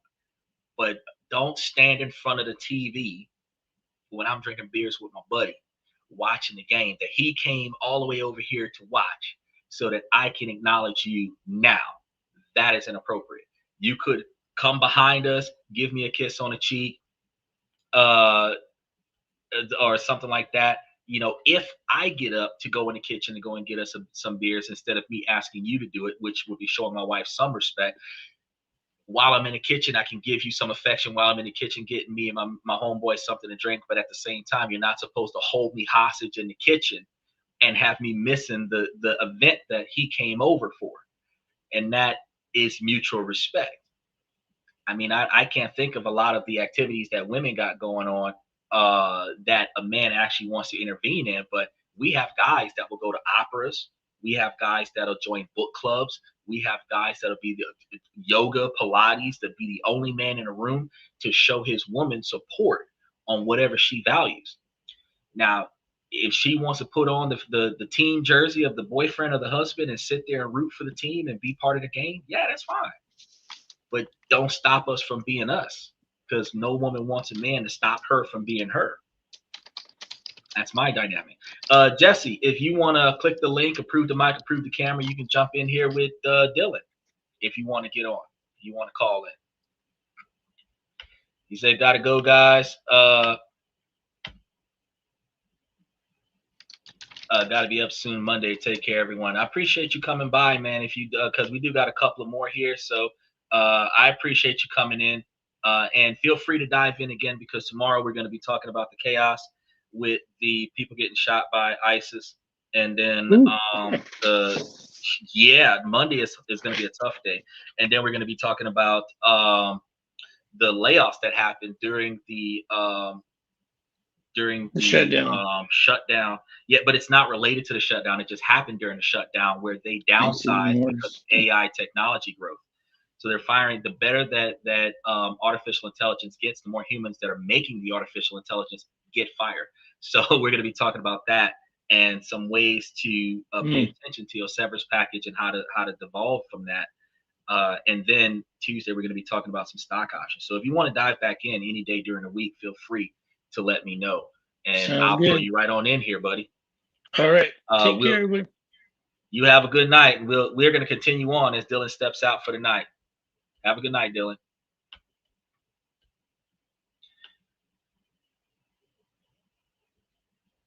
I just found out my mom has been sending my girlfriend cruel messages for who knows how long.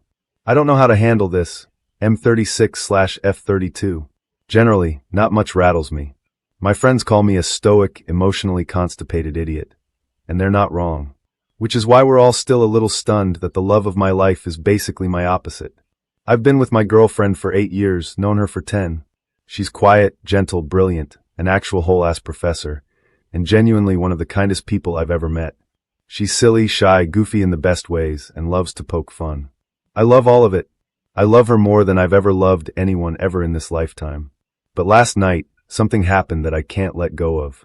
My phone was charging, so I was scrolling Instagram reels on hers like I usually do.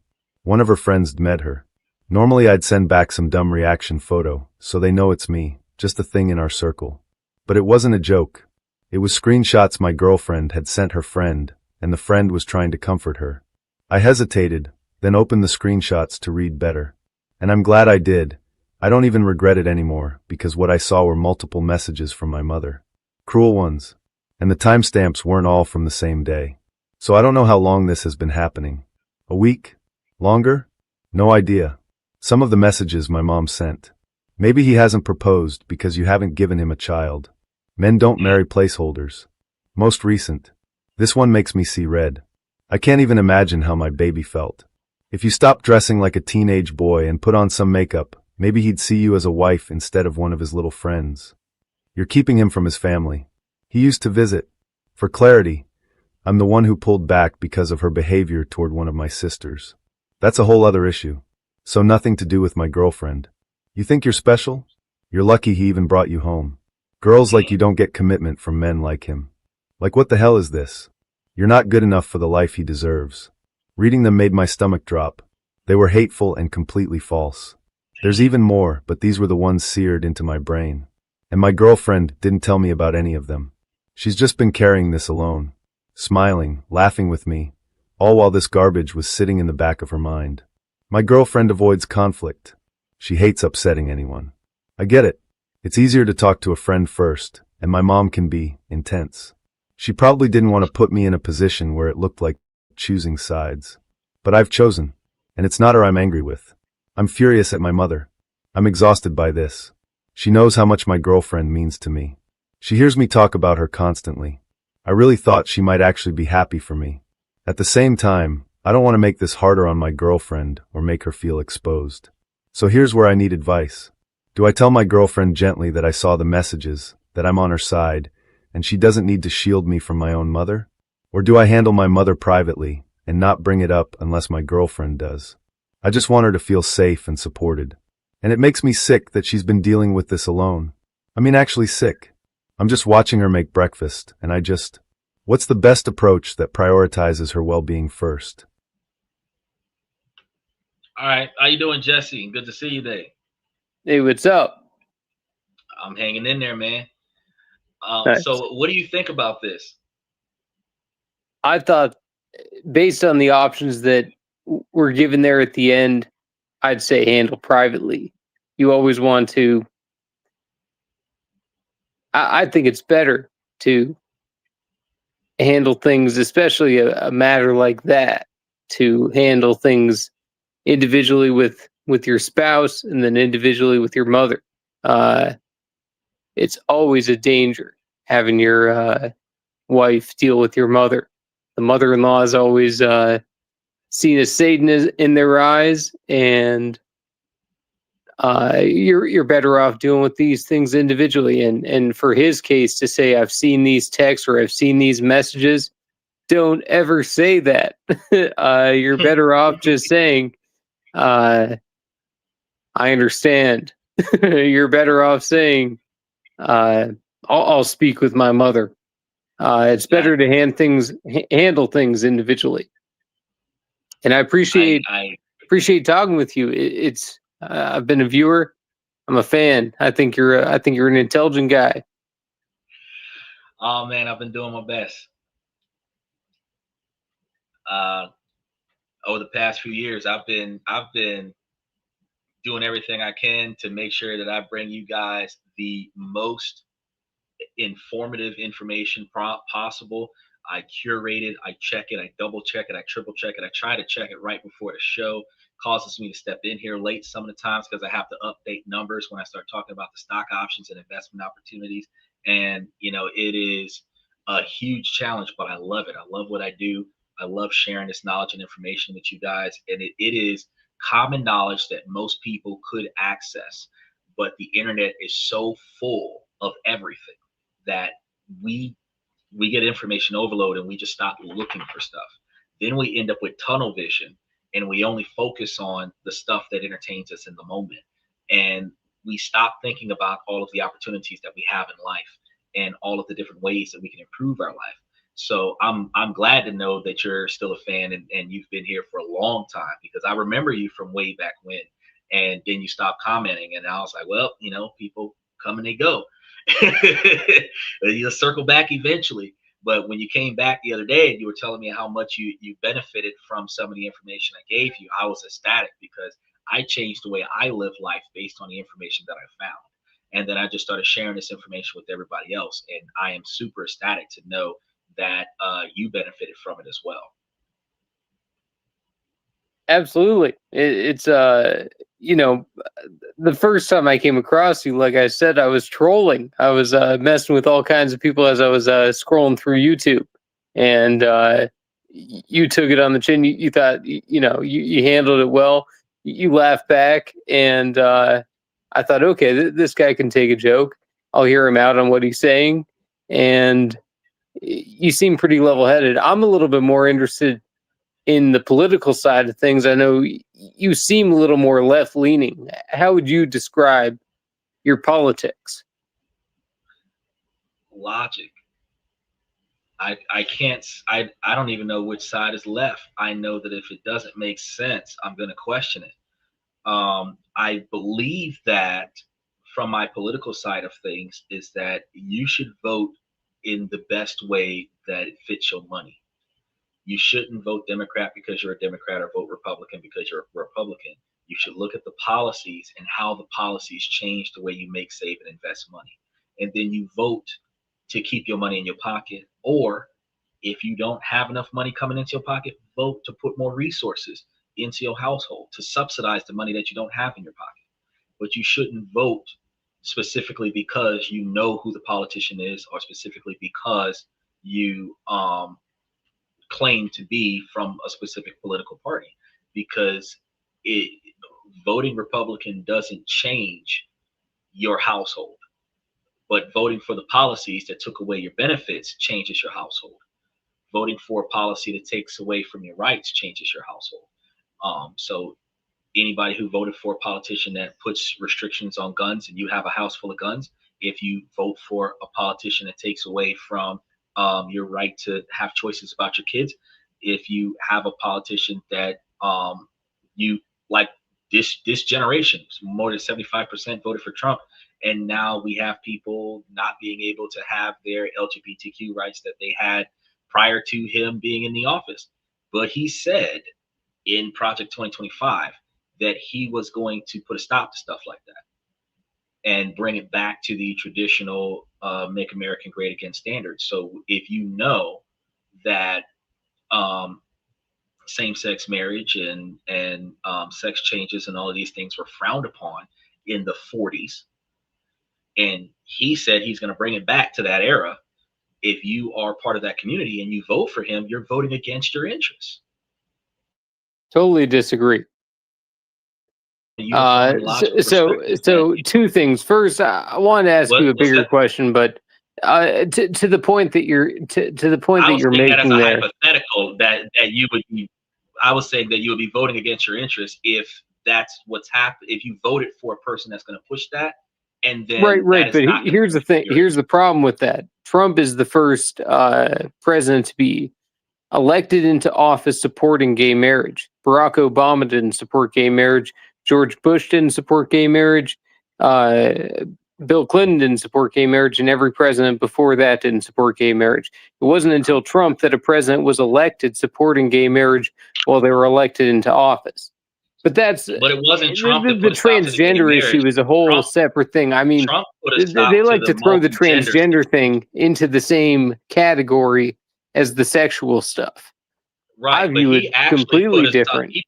He shut down a judge who was putting a stop to the gay marriage thing. So I mean, I'm not against Trump. Most of the things that he has done so far over the past 11 months. But imagine that Trump was the judge. Do you think that Trump is making anti-gay marriage rulings? I don't think that's Trump's agenda.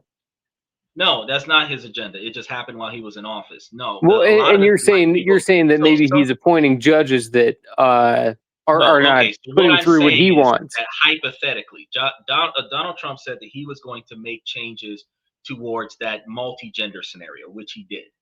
And right. Anybody who I think we should. I mean, it's getting totally out of control. Ridiculous. Way out of control. But what I'm saying is that if you were part of the group of people that benefited from that multi-gender scenario, and you're voting for a man that's going to put a stop to that, then you are voting against your own personal benefit. That's what I was saying. I don't think so, though. I mean, unless you're a total non-binary freak, you're not voting against your interests unless you're. But if you were a non-binary freak and you were the kind of person that voted for somebody who says, okay, we're going to go straight down the middle and have a he or a she, that's it. All of the extra pronouns are out of the picture now, and you're going to vote for him anyway because you're Republican. You're not voting for your best interest. You're voting because you're Republican. And what I'm saying is that I'm not saying that No, but Republican you could be voting for the best interest of 99.8% of people. will vote against you. You're right. No, I'm saying that the non-binary thing, obviously that crowd is for Kamala and Walz, and the only thing you would have got out of Kamala would have been the $1 million for the small quantity of African American people that were born in 1965. I mean, I think she wouldn't have delivered on anything. Like I get the feeling that none of the wars would have ever been coming to a close. She was the corporate candidate. She and Tim Walz were the people that were going to keep the wars going. She says she wants the Epstein stuff out now, as if she didn't have power a couple of years ago. When she was the vice president, she could have put it out then. Of course, her and Joe Biden, but of course, and I don't think Joe Biden was on that island, but I mean, he's a dirty guy himself. My thought is that and this is one of the biggest issues that when people question my political position is so much more neutral, but a lot of times I see myself more at least over the past 11 months like promoting the Republican side of things, because the stuff it makes no sense the way things are, and I would be identified as a voter as a Democrat, but at the same time I'm like, wait, when he dismantled programs that are wasting money and not benefiting people, that made sense. Right. One of the things I wanted to ask you was kind of, what do you think the purpose of government is? Because, I mean, if we look at the federal government, like you're just saying there's so much waste. There's so much there's so much bullshit that these politicians just insert for themselves, where it's, kickbacks, and they're funding jobs for their kids, and there's just billions of dollars going out the door. And then, the Pentagon, the military, that's its own beast to take on too. What do you think the purpose of the government is, and how do you think they take on the beast that is funding all of it? Well, the only way you're going to take on the beast is to have high turnovers. Technically, you're only supposed to do a 2-year term. It's almost like jury duty. You're supposed to go in there, do your part, and then leave, and somebody else is supposed to take over. But because the average American does not know nor believes that they belong in Washington, in the White House, in the Senate or the Congress, they don't put their years in. Some people put more time in avoiding jury duty than to put in their term as a jury duty. But when you're the one sitting there in an orange jumpsuit and shackles with your public defender that you couldn't afford to pay for, you were hoping that some people with some sense are sitting over here able to vote in your favor because your livelihood depends on it. When you're on the other end of the spectrum, when you're on the receiving end of the decision, you're hoping that somebody shows up. But when you're on the deciding side of things, you don't want to make a decision. The average American does not have the motivation to take charge of their own life, much less take charge of the country. And that's the reason why about 800 people out of the entire 160-something million people, 180-something million people, 380-something million people are taking over the country. The reason why a select few are able to have the kickbacks and have the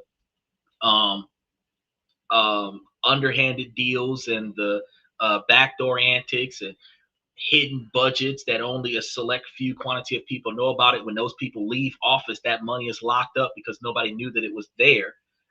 And what they were using it for when they were in office, nobody knows. Blacklist information. The fact is that in order for you to better regulate it, you would have to have higher turnovers, because for one person that's supposed to be in a position for 2 years is in that position for 40 years. They can establish relationships, they can establish agendas, and now they're not acting in the best interest of their constituents. They're acting in the best interest of themselves. And the decisions that are being made are here's not one idea. So you're talking career politicians, people that have been in there for term after term after term, making money, Obviously, knowing in on stock investments and whatnot, people that are gaming in on the system, people that are have been in DC for far too long. One idea that I have that I'd like to see implemented around the country, I think congressmen should only be allowed to take money from their own district. That means that they can't be taking lobbyist money from DC. I want to see that the senators can only take money from their states. I want to see that the state representatives can only take money from their district. And then that way, everything becomes much cheaper. It becomes cheaper to be able to run. The average person would be able to get involved in politics in a much more meaningful way because the campaign finance system would be designed for the average person to be involved because you're limited to your area. Obviously, there's going to be some rich people that still want to get involved and make their voice heard. And almost they should be rewarded for being able to be a successful person, being able to run, being able to put their name out there. Being rich isn't necessarily a bad thing. In a lot of cases, it means that people have done something right. But or you inherited it. There's that too, of course. But basically, what I'm saying is, I'd like to see the campaign finance system limited in a way that you can only collect money of the people within your district for whatever office you're running for. I think what that do you would think make about it a that? lot more fair for more people to be able to run, because one of the things that most of us acknowledge at the beginning of deciding to run for office is that we don't know nobody, we don't have no connections, and there's no way that we can think of off the top of our heads to raise $2 billion for a political campaign. And Right. that would discourage the average person from running. But I do believe that if there was limitations to the quantity of funds that a person was allowed to have for their campaign, that would make a lot more sense. And it would limit the distribution. While it wouldn't remove it altogether, it would limit the distribution of dark money that typically controls the political campaigns. Because I Right. mean, You're one of the talking reasons why super Trump, PACs and all of that, because you're right. yeah, The dark money is controlling things, and the Supreme Court has gone against Citizens United, and that's a problem more with the conservative judges. And the conservative judges need to realize what's going on with the system that's happening around them, because the system is bought out to the highest donor. And I it's almost on got both blocked for sides. saying It's that. on both sides. I lean a little bit more on the Republican side. I lean more conservative, but I go after the Republican side just as much too, because I think a lot of them are total phonies. But at the same time, when I look at Kamala Harris and Tim Walz, I think that they would have been the worst leadership our country has ever seen. I And don't know about the worst, but I know that it would have been pretty bad. I mean, Joe Biden was a puppet. Joe Biden was out to I lunch. don't He even didn't know know who what was was going running the on. country when Biden was in office. And it Who wasn't actually made Kamala. the That's the decision? thing. Kamala was going to be another puppet too. I didn't want a puppet. Yeah, but that's what I'm saying. Like, I don't even know who was making decisions when Biden was in office, because I mean, he Well, clearly he did had not some have. top advisors. It was his Secretary of State was one of them, Tony Blinken. But all of his senior advisors that none of these people were elected. Right, But those and are the people that's that the were making argument. decisions. That's the argument. The president wasn't making the decisions. The advisors were making the decisions, and Right. that's not healthy for the country. I mean, And while a that's lot of why I people would couldn't like have what Trump is Kamala, doing, because Trump I makes mean his own I think Kamala, it was the same exact thing and maybe even worse. I think she was less of a real person than Joe Biden. She lost my vote when she was arguing about the transparency about the plane, and I'm sitting over here thinking about, like, ma'am, if you don't use your card on the plane, you ain't got nothing to pay The transparency on what? for. She had part of her campaign about when you're traveling, you've got the extra stuff, the amenities that are added to the bill when you're traveling, flying, and getting hotels, and they add extra stuff on the back end of the bill, and they don't tell you what they're adding it on for. And she wanted to pass a law to focus exclusively on making sure that before you're adding something to your bill, that they explain to you that this comes at a cost.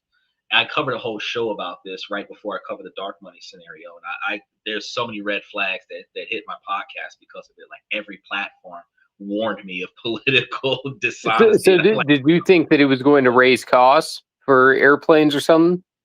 No, I think that it's going to cause a bunch of crap for the people who are trying their best to do their jobs, because for her political position was misguided. Because yes, I do believe it's just more regulation. Oh yeah, but it's going to be more regulations. So if I'm flying on a plane, I paid for the seat that I'm sitting in. If you offer me coffee, that's not necessarily free. So if I ask for 3 cups of coffee and you charge it to my card, I mean, she's saying you should tell me before I get the coffee that I'm going to have to pay for this. You should know that you only paid for the seat. You should know that before you got on the plane. So why are you forcing the steward to say, "Oh, I'm sorry, the coffee is $1.75 a cup. Are you sure you want it?"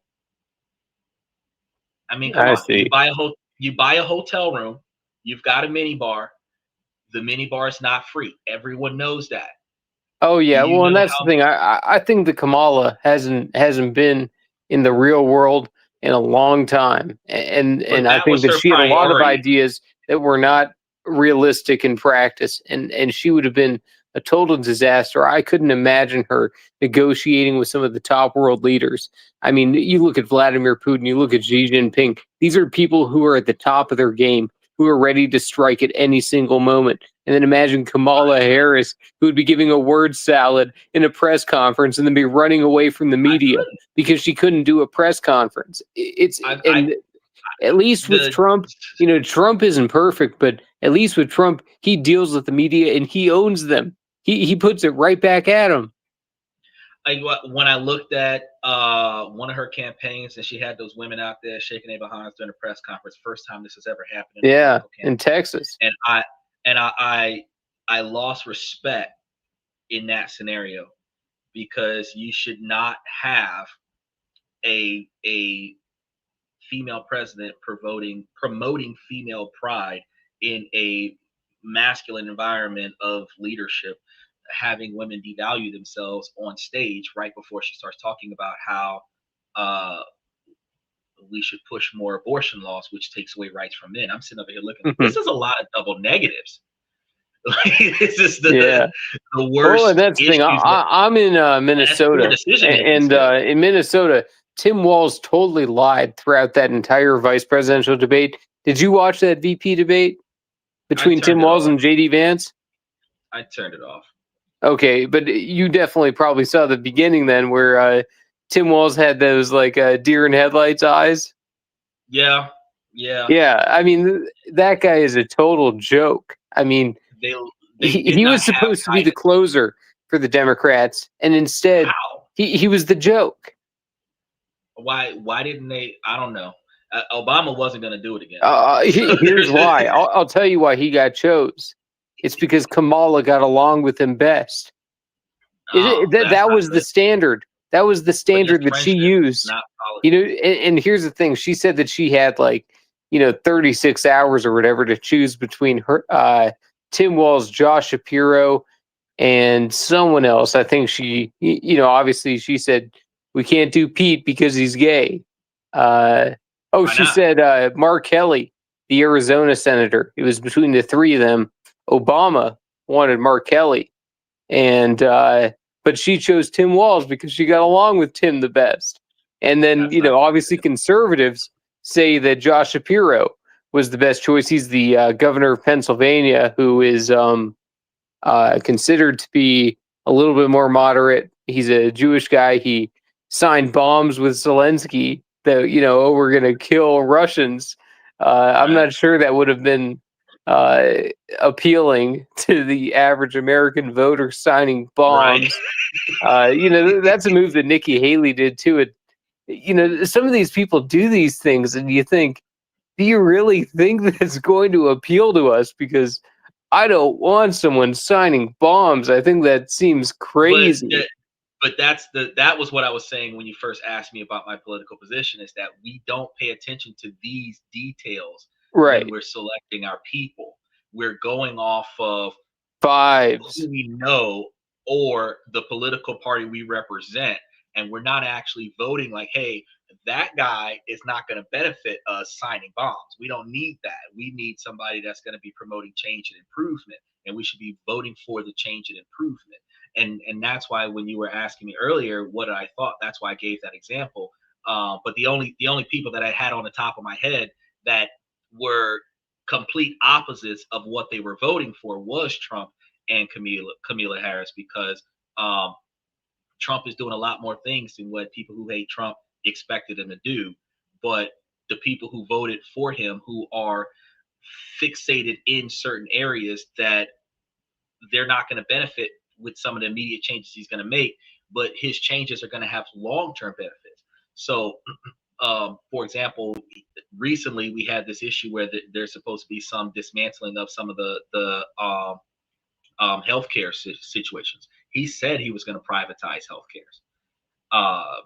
And if you have a free healthcare plan that's being paid for by the government, if you're voting for somebody who's going to stop that you're just not voting for your own interest. I'm not saying that what he's doing is wrong.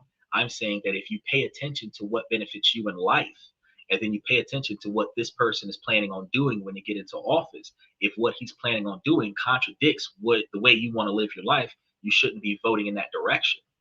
But Yeah, if but you have to make you can't vote sacrifices, entirely based on your life. Obviously, with some of the tariffs, you have to understand I was just about that to get some into that. prices will go up. You have to There's make some gives and sacrifices. takes. That's just what I was about to go into. There are some gives and takes. So if you recognize that some of the things that you might lose voting for this guy is better or is worth it for some of the things that you're going to gain by voting for the same person, then you take Hmm. that L and you go ahead and vote for the person that's going to do you the most benefit. But each individual person is supposed to be voting on how this is going to impact their life, because I can't vote for you. I can't vote for your family. You can't vote for me and my family. You can only vote Right. for what you know and how you experience. And it just voting because that person's name or you've seen them on TV a couple times, that's not making a sound decision. But as deeply as you know about the policies that these people do, their practices, their decision making while they're in office or while they're in their political position, and you're like, wait, whoa, if we give them a higher authority position, they're probably going to be more destructive than what they already have been. You're being able to say, look, I don't want my country to go to war because this guy is autographing stuff that he shouldn't be autographing. And that Okay, makes here's the question: Do you think that our country was going to have a civil war if they would have actually tried to send Trump to prison? Because that's probably what Kamala Harris's win would have meant. Trump goes to prison, and our country goes to civil war. we're going to go to civil war anyway. Okay, but It's Kamala just Harris not would going to have be brought it because about under her administration then. no doubt. The way that let's look at the fact that they marched on Washington once. Now imagine this man going to prison as long as Diddy's going to prison. They would have burned the country to the ground. Like every Trump supporter in every state around the Well, country. but the problem is more not you shouldn't get mad at the supporters. You should say, what is Kamala Harris doing trying to send him to prison? That's unjust. She's a one-sided position, though. She's not doing it for the greater good of everyone. Her one of the things I stopped at it because we only talked about the flight thing, but the only things that she was actually promoting was Black people getting money, women getting abortions. I know, but we know all the underlying things that she was tax. right. But it's all the underlying one-sided. things was Trump goes to prison forever. That's one of the major things. But that's what I'm saying. I'm like, so the four political positions she had was Trump goes to prison forever. Men don't get choices in whether or not they can be fathers. And then Black people get money, and then the show us what's on the bill when we fly. Right. That's all one-sided scenarios. That's not doing a justice for the entire country. Those are not policies that benefits everyone. Each one of those benefits a select few. Right. Trump's policies are broad spectrum policies. eliminating the confusion. You throw down tariffs. That's going to reduce costs. It's going to increase costs, but it's going to reduce costs over time because it's going to pay towards the deficit. Right. He's dismantled programs that are wasting money and not benefiting the average person. But we're pissed off because of the title of the company. Because when you dismantle the Department of Education, everybody believes, oh, we're not going to have an education system now. But the Department of Education does not do anything for education. And then I reminded everybody that, hey, public education is a government funded nonprofit entity, which means that every person that donates to their local public school and gets a voucher for that, they can file it on their taxes and get a tax deduction on it. So why are we not spending more money on public school than what we pay for private school? Because private school is not a tax deduction, but public school is. And those tax want subsidies are totally a scam. The where people are paid money from the government tax dollars to be given. This is implemented in all kinds of red states to give private tax dollars or to give tax dollars to people who are sending their kids to private schools. Of course, they should have the right to send their kids to private schools. Nobody should ever try to take that right away from people. But the issue is that tax dollars are going to fund that. And we're seeing that. Should be funding the public schools. Right, exactly. Those dollars should be going to public schools. And people that are sending their kids to private schools don't have to bear the cost of public schools. When they send their kids to private schools, they're bearing the cost of private schools. Right. So they definitely shouldn't be implementing any kind of system like that. When he starts tearing these things down, it starts making sense, but people are pissed off about it. And I asked myself, well, hold on, like when he stopped the student loans, he put caps on student loans. People are going into debt, going into bankruptcy. The government is losing money on that because people can't pay it back. He's putting a cap on that. Then he bounced back with implementing a new system, giving the newborns the $1,000 at birth that everybody who knows the kid can invest in. By the time the child is grown, there could be a decent, it could be like $3,000, but if everybody chips in on it, the child could have a decent quantity of capital there that they can take out at the age of 18 and either pay for their college education or put a down payment on their house. If parents stop using their kids to turn on the lights and the water when they got the lights and water cut off in their name and ruin their kids' credit before their kids are 16, then their kids would have good credit at 18, which will qualify for a first-time home buyer. And if you had $15,000 in a account that was started at birth, which most poor people don't have to the ability to do, you can buy your first house at 18. You could buy a 4-bedroom house and put your family into it, and then your parents don't have to pay rent. They can pay your mortgage, and now you've got a house. It's the stuff that he did makes sense, but it's stuff that this year it's not going to benefit us this year, but it's stuff that needs to get done so that 5, 10, 20 years down the line that we have a better direction to go in. So I'm not knocking the guy. Every decision that he's made has in no way, shape, or form that I've seen been racist to any regard. It's just business. It's financial improvement, and the financial improvement comes at a cost. You have to take sacrifices. When you pay off a loan, your credit score dips, but when you take out a new loan, your credit score dips, and then it spikes because you got a mixed line of credit there. It's the same thing as when Trump turns off something and turns something else on. You have to take the hit for the thing being turned off so that you can benefit from the thing that's being turned on. The sovereign wealth fund that he's supposed to be putting together soon, that is supposed to go into practice, that is going to generate a level of revenue from the government that may eliminate the need for taxation, where people can keep their money in their pockets and still whatever government benefits that are going around will still be going around. That wouldn't happen ever unless somebody starts doing it now. So the point is that while 70% of the country or more voted for the guy, and the guy is, in my opinion, doing a good job with the decisions that he's making, it is not every decision is going to benefit everybody, and people can't blame society and blame the government when they're not willing to be part of the government. They're not willing to be part of the society. They're not willing to put forth their own efforts into making the change and making the improvements in their local cities and states, in their neighborhoods, because you can get into your local government just by applying.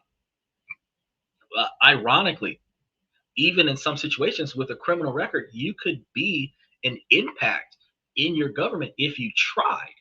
Not too many people want to try. They complain at the courthouse while they're on trial, and they complain on the street after trial, but nobody wants to try to get into the political atmosphere and start trying to make some kind of change. And I think that is the issue that I have.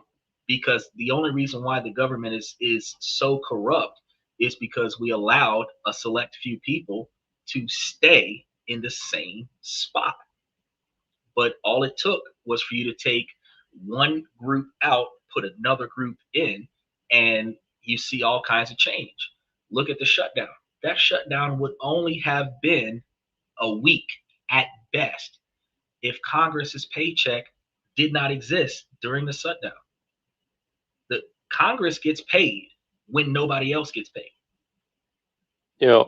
So don't you think that they would have been able to work out their differences if they didn't have a paycheck either? Oh yeah. No, if they would have been in a position where they aren't getting a paycheck, that deal would have been worked out probably immediately, because those The people are 29th of so September. greedy. And a few of them are so rich they can just sit on it, but I mean, that whole deal was worked out beforehand. Trump kind of already caved in and didn't accept conservative demands by basically spending things at Biden levels to try to get Democrat votes. The Democrats first didn't cave, and then they did. 8 of them did. They accepted the deal. Chuck Schumer is a failed leader at this point. Hakeem Jeffries is a failed leader at this point. As far as the metrics of what the Democrats would want, I'm not even saying that I am a Democrat, but if I were a Democrat, I would expect much better out of these Democrat leaders. And I expect certain things that are better out of Trump. However, I think that I've Trump seen some has stupid stuff come out delivered. of some Democratic leaders. Yeah. Oh, yeah.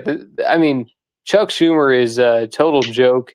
He's probably going to be primaried and defeated by AOC in 2028 or 2030, whenever he's running. I think he's got no shot. Who do you think is going to be president, or who would you like for president in 2028, or are you still waiting to see who's out there? Well, I heard that there's supposed to be a third term capability going on. I don't know how true that is. Oh, you mean with Trump? Yeah, I heard that there's a third term capability, and if that is the case, I would expect him to finish what he started. Yeah, I don't think it's going to happen. He's going to be 82, I think, at the end of the term. He likes to tease the Democrats, I think, about it, and I think it's more that he likes to mess with people. But I mean, but even if it is possible at 82, I don't. It depends on how well his wits are at 82. But if he has the capability to make it at 86, I'd like to see him finish what he started, because if you want something done right, you got to do it yourself. And he is the only president in the history of presidents that has come from an exclusively financial perspective. Yeah, that's what I see. He's the only one. Everyone else has a personal agenda. Even Obama. I love Obama, but right. Did you ever watch The Apprentice? Yeah. Yeah, I did too. I like that show. I also noticed that Donald Trump invested in the Miss America pageant before it became popular. He also invested in the WWE before it became popular, and now the WWE is owned by TKO. He was there at the beginning of everything that we thought was and then it became some of the best things in our history, in our childhood, and he was there on the ground floor. Right. He saw Home an Alone. opportunity and he took advantage of it from the very beginning. And now he sees an opportunity and he's taking advantage of it. He's pushing the limits of presidential authority. And whatever he can do, he's going to try to force it to happen because he's supposed to be the highest level of authority. And he's pushing that envelope to see exactly how much he's capable of doing. And until they can show him that there is a rule or a law that says he can't do that, he's going to do whatever he believes is the best thing. Okay, here's the thing. I would love a Trump 2028 just as much, but standard wisdom would tell us otherwise. At So 82, he's going to be too old. He's not going to have. so that means that J.D. Vance is likely the GOP nominee. I mean, next unless somebody can pose something major to overthrow him, which I don't see happening. I don't see it. But that's what I was saying. So if J.D. Vance, under the wing of Trump, is learning the reasons why and the things to do, when Trump steps down, J.D. Vance steps up, he should be able to continue where Trump started and at least finish that first 8 years that is necessary to make real change for the next 25 years. Now, clearly, I'm going to be in my late 60s, early 70s by the time the benefits of this change happens. And you and I both know that the president in office at the time that the country is doing well is going to take full credit for that and probably get a second term as a result. But you and I also know that an executive order lasts for about 25 years. So in order for us to give credit where credit is due, we would be in our late 60s, early 70s saying, now this year is good because Trump did it in 2025. We would be in 2040 talking about 2045 saying that this year is good because of what Trump did in 2025 when all hell broke loose. But we do got to deal with things like Chicago, and Trump did that too. Chicago is not. I mean, I like the ICE raids. I like the deportations. I like holding these cities to account. These cities for far too long have been letting the criminals roam. They've been letting the criminals just rape and pillage, and then they get out of the jails within 20 minutes. It's not the ICE raids to the people that don't belong here. My objection is how they're treating the American people while they're out there doing these ICE raids. I know, but the protesters they know they're being what's the word for it? They know they're being objective. They know that they're getting in the way.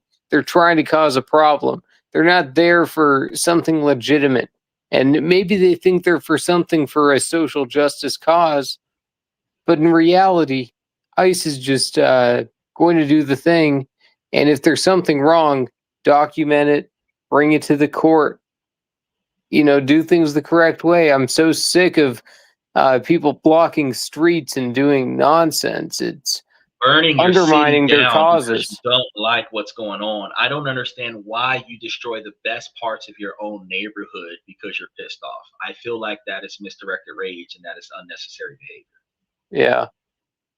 And then they're gonna loot and other things. But my concern is not just because when protesters misbehave in the streets, that agitates already overly aggressive individuals, because the police and the military are people too, but they have come from different walks of life. Our worst day is stepping in dog poop. Their worst day is being shot at by an 8-year-old. So, and then they have to kill that 8-year-old, and we do have to think about the trauma that they bring to work with them every day that they don't work through. And then we start picketing in the streets and start throwing rocks at their car. And then they PTSD out and then they start acting irrational. But the concern that I have is when they're arresting citizens, not for protest, not for interfering with police business, because I believe that if you didn't do what you were supposed to do in that situation and you get locked up, that's on you. They're scooping up the wrong people in the sweep. And then instead of them recognizing that this person is not part of the sweep, they hold them for 3-4 days in a black site and then let them go.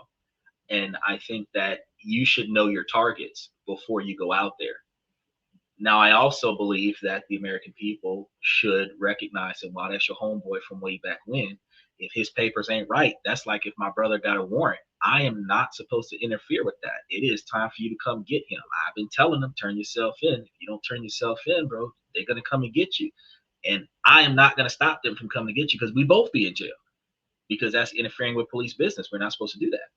But I think that the way that they're behaving, waving guns around at the people who are unarmed just because they're holding cell phones recording the situation, I think that level of behavior needs to stop.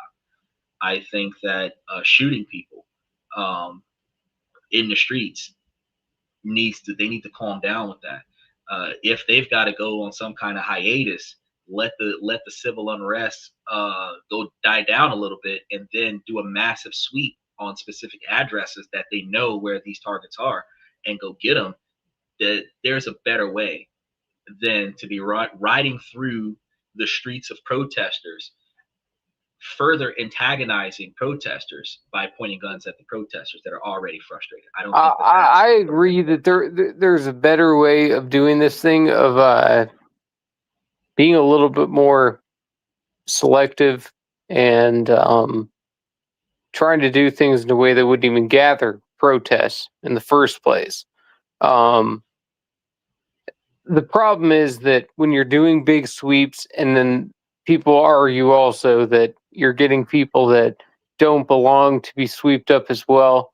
Unfortunately, sometimes the people that you can sweep up are not the criminal worst, because those people are still hiding.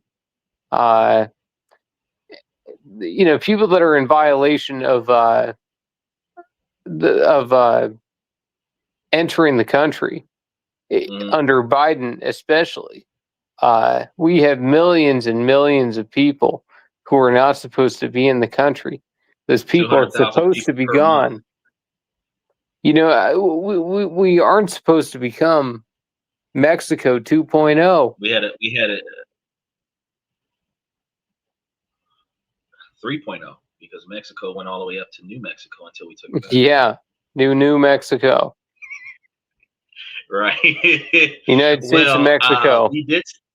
Yeah, from Mexico would have expanded all the way up to New Mexico, because that's where Mexico used to be.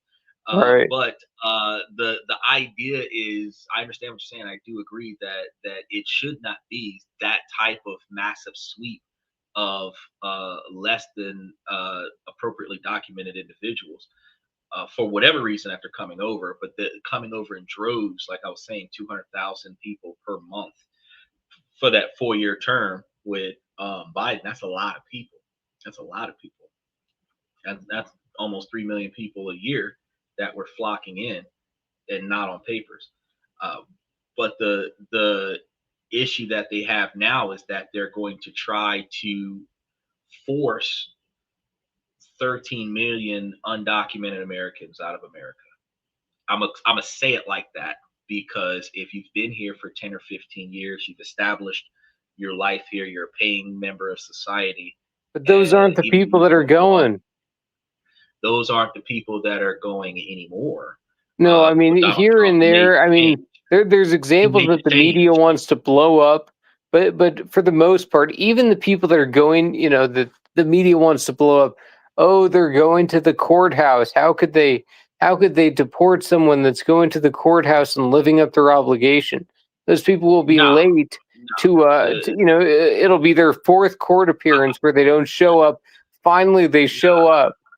I'm not talking about that guy, because Trump did say that we need to stop. So he did I think it was in May. He did no, not May. It was June or July. He did an appeals change because he recognized that they were sweeping up the ones that weren't causing any problems, the ones that have been here for a while and aren't causing any problems. And he made a public announcement. I've seen that. Well, I don't exactly like what Trump is 100% doing, because what he's doing is benefiting the corporations as well.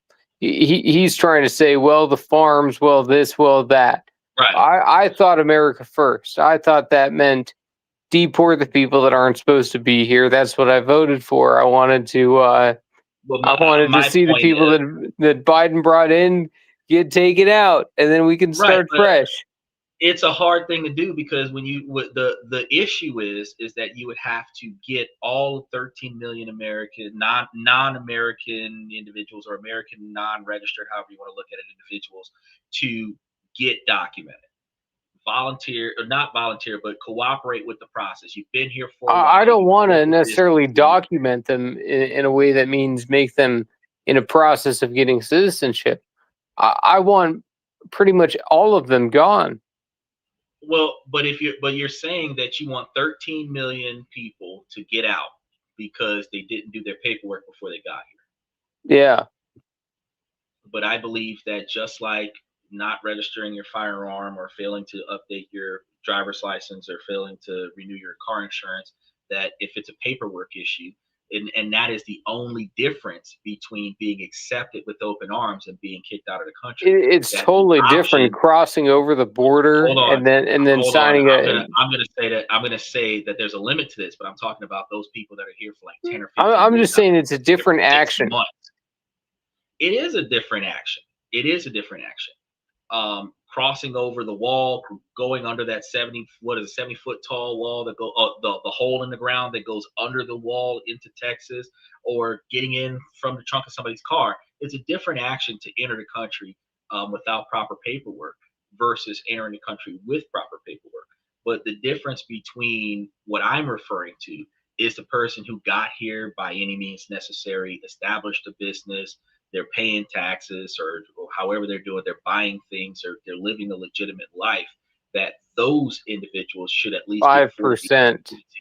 to, no matter how small of a group of people that is, that group of people deserve the opportunity to officially get established as an American citizen if they want to stay here, since the rule is get a visa or get gone, or get in the visa process or get gone. Now, if they don't want to conform to the laws, rules, and regulations of this country, it doesn't matter how they got here.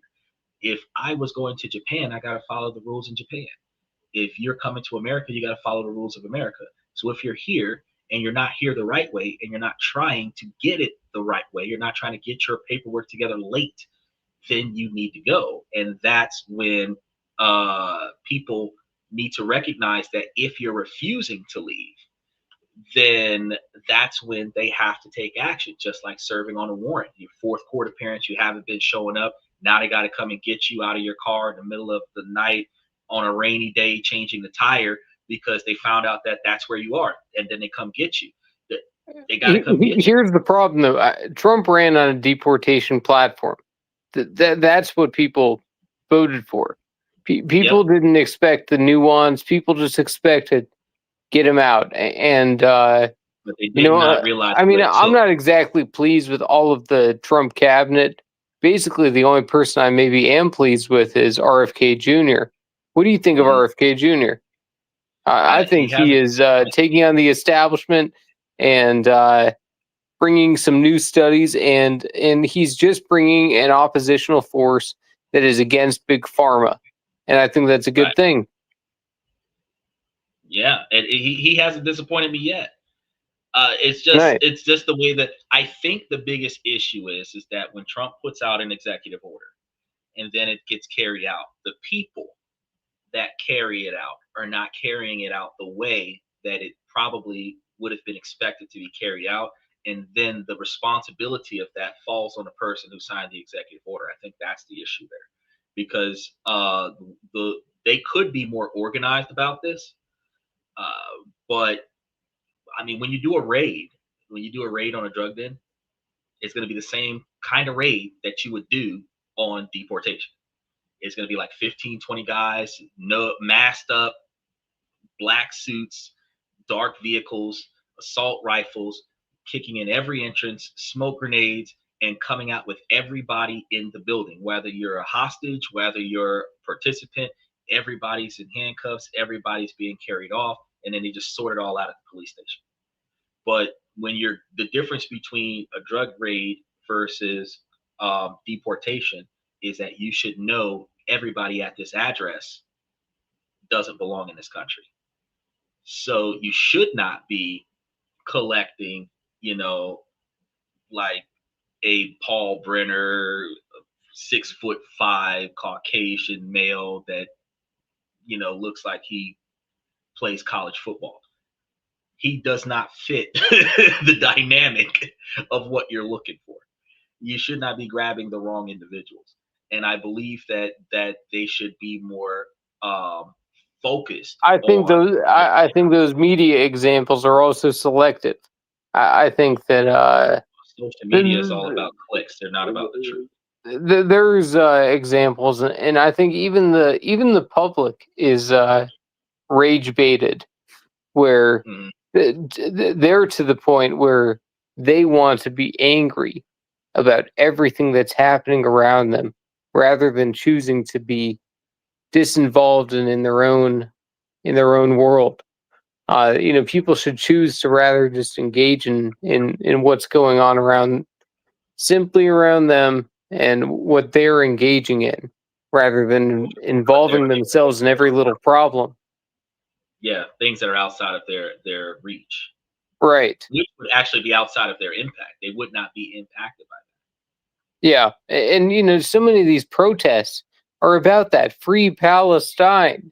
It's like, what are you talking about? You're never going to go to Palestine. You're never, and same thing with the Israel people. A lot of them, you're never going to go to Israel. Yeah, and I don't even know anybody from Israel. and it's just crazy. I don't understand the fascination with either side. I think they're both nuts. I think they're both. I think the kids need something to do. But they also both feel morally right. They both feel like both sides feel like they're doing the morally correct thing. They're validating their own lives by protesting the inconsistency of somebody else's life. Right, because both sides are wrong. Right. That's why it's none of it makes sense. You have to. You're supposed to take a side when both sides are wrong. You can't take a side when both sides are wrong. You should be able to step back and analyze the situation and figure out a new solution. But the protesters are not thinking about solutions. They're thinking about tearing up their streets and getting a pair of free Jordans from the mall during the chaos.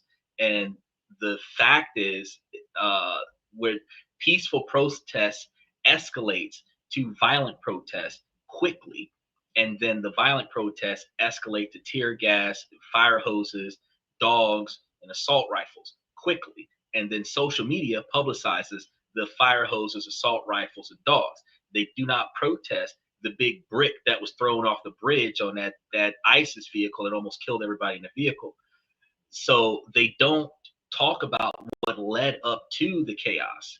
They just talk about the chaos. They promote the chaos. They do it for clicks.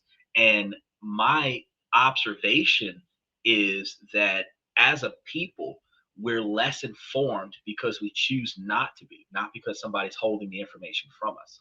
And then we act out based off of the squad that we roll with, not based off of our own personal knowledge. And then not a lot of us take the time to get the knowledge and insight before we take action. And follow the leader is very destructive. The blind leading the deaf right off the cliff, it's very destructive because we see that this isn't going to end good, but we're allowing it to happen. And that is a huge problem. So when you asked me earlier about will we end up in a civil war, because Trump went to jail, I told you we're going to end up in a civil war anyway. It's just going to have nothing to do with Trump, but people are going to blame Trump because he put out the executive order for the ISIS thing. Because think about this, though. How many people in this country can say that they are best friends with somebody who qualifies for deportation? Because you and I, logic thinkers, would have leaned on our homie and say, bro, I will advocate for you. Let's get you some papers so that you don't go through what everybody else is going through. Like, there should not be a reason why you're trying to stop the guy from being arrested now. You've known him for 15 years and you've known that he's not registered with the country. You know he doesn't belong here and you're okay with that. And you voted for somebody who's going to stop that. And now you're going to stop them from doing it, but you voted for it to get done. I think that that type of inconsistency and irrational behavior is going to be what leads to our current upcoming civil war. But I don't know if it's going to happen. I understand the problem, and here's the thing: I voted for a third party, 2016, 2020. In 2024, there wasn't a third party that represented my views better than Trump, and so that left me with one choice, Trump.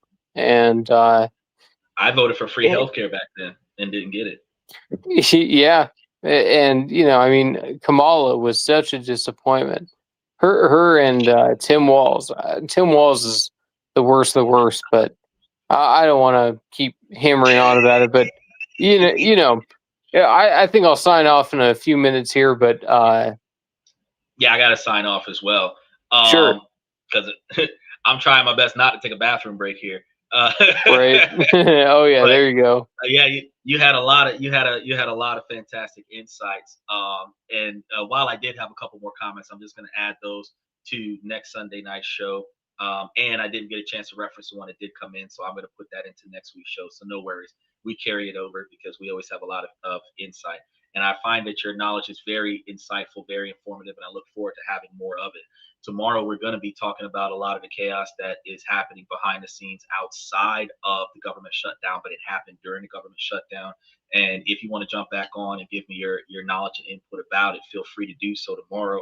And we're going to be doing some more stock option information on Tuesday with the dividend rotation strategy that we've been following since June, and giving you guys more information on things that can be invested in over the next 2 months, so you guys can pay attention to the updated information. Now that the government is rolling again, we have exact dates on stock options that can be invested in. And if I find any other beneficial financial opportunities, I'll definitely let you know about it. Which areas actually did you benefit from before we wrap up the show today? Well, I mainly the things that I was gaining mainly from you were for personal and professional advice. Looking forward to doing more of that. What kind of things that someone should be looking for in especially professional. What kinds of things that you should be looking from your boss, looking from your coworkers, and I think you've given good professional advice. I'll be throwing more of that down on Thursday, Friday, and Saturday. Yeah, because we have to recognize the non-negotiable expectations for behaviors. First person accountability. I'm responsible for myself. I'm responsible for how my decisions impact the people around me, but I'm also responsible for the decisions that I allow to be made around me. So in order for us in our professional life to make better decisions, we have to first establish a dynamic of how we want to be treated on our jobs, how we want to be respected on our jobs, where we plan on going in our jobs, and then finding the appropriate ways to go about getting there. So you can't just make demands with your boss. You have to negotiate. But you also, when you're trying to negotiate, you have to have leverage. And your leverage is not blackmail. Your leverage is your skill set. Your leverage is your knowledge. Sometimes you have to volunteer to perform the new position's tasks long enough to be able to advocate a promotion into that position by showing your boss that you have successfully impacted the company in a positive way by performing these tasks outside of that position. And with a raise and a title, you can be more impactful. It's always about how much your network can benefit you, or no, how much your network can benefit from you more than how much that you can benefit from your network. And likewise with your boss, with your company, with professionalism, in business, even in politics, it is how much the people that you're negotiating with can benefit from you.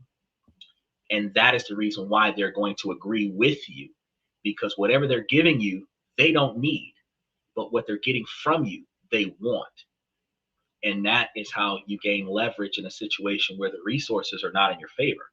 It's not about you going all in because you got more chips on the table. It's about you having the cards that they want, and you're willing to trade it to them for the pot. And that way you win and they win too. A good business deal, both of you reasonably get what you're looking for, or both of you are reasonably dissatisfied with what you gave up. But if one person is excessively happy and the other person's pissed off, that wasn't a good deal. So we got to start navigating ourselves into a situation where we're not doing an unconditional surrender, and we're starting to make more insightful decisions towards how we're going to make improvement. So I'll be taking what you told me, and I'm going to be looking into a lot more topics that will improve that with the professionalism, because I believe that improving our personal life and our personal life choices and decisions is highly important, and then improving our professional decisions are highly important as well. And that will aid us, because the decisions we make in our personal life cost us money, believe it or not.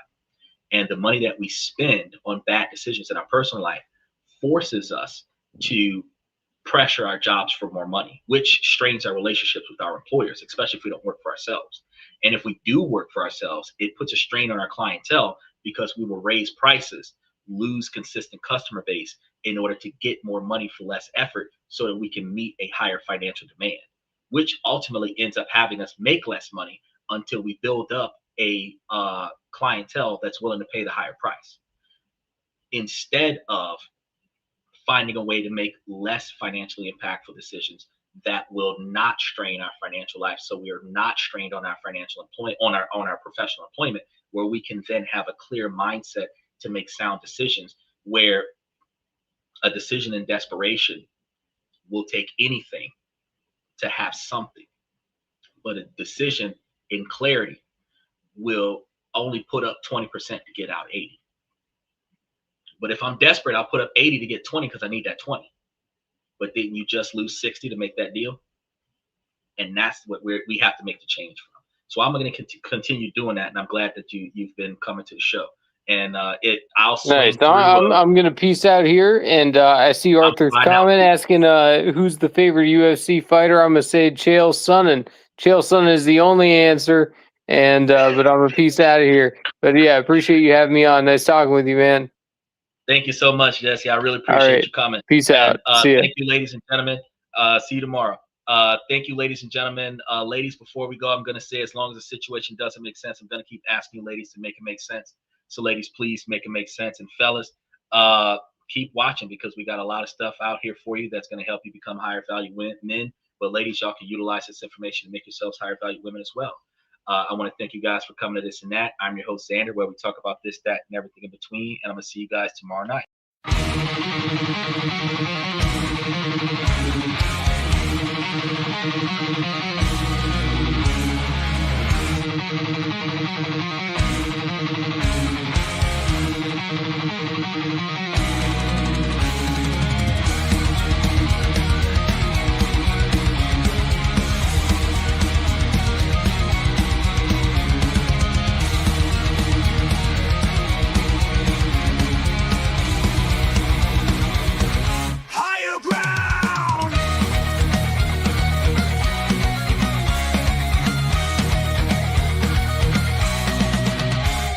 Chase validation, now I validate myself. Building inner strength, putting doubt upon the shelf. No more unnecessary drama, no more wasted time. Climbing higher, constantly making my own climb.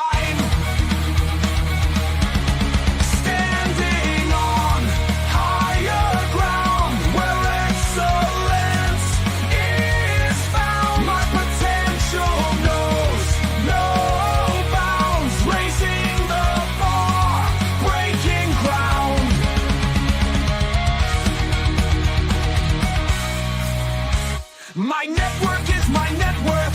Choose your company wise. Surround yourself with eagles, not with sheep in disguise. Every interaction is a reflection of my brand. Quality over quantity, that's my personal command. I'm not landing on higher ground where excellence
Network.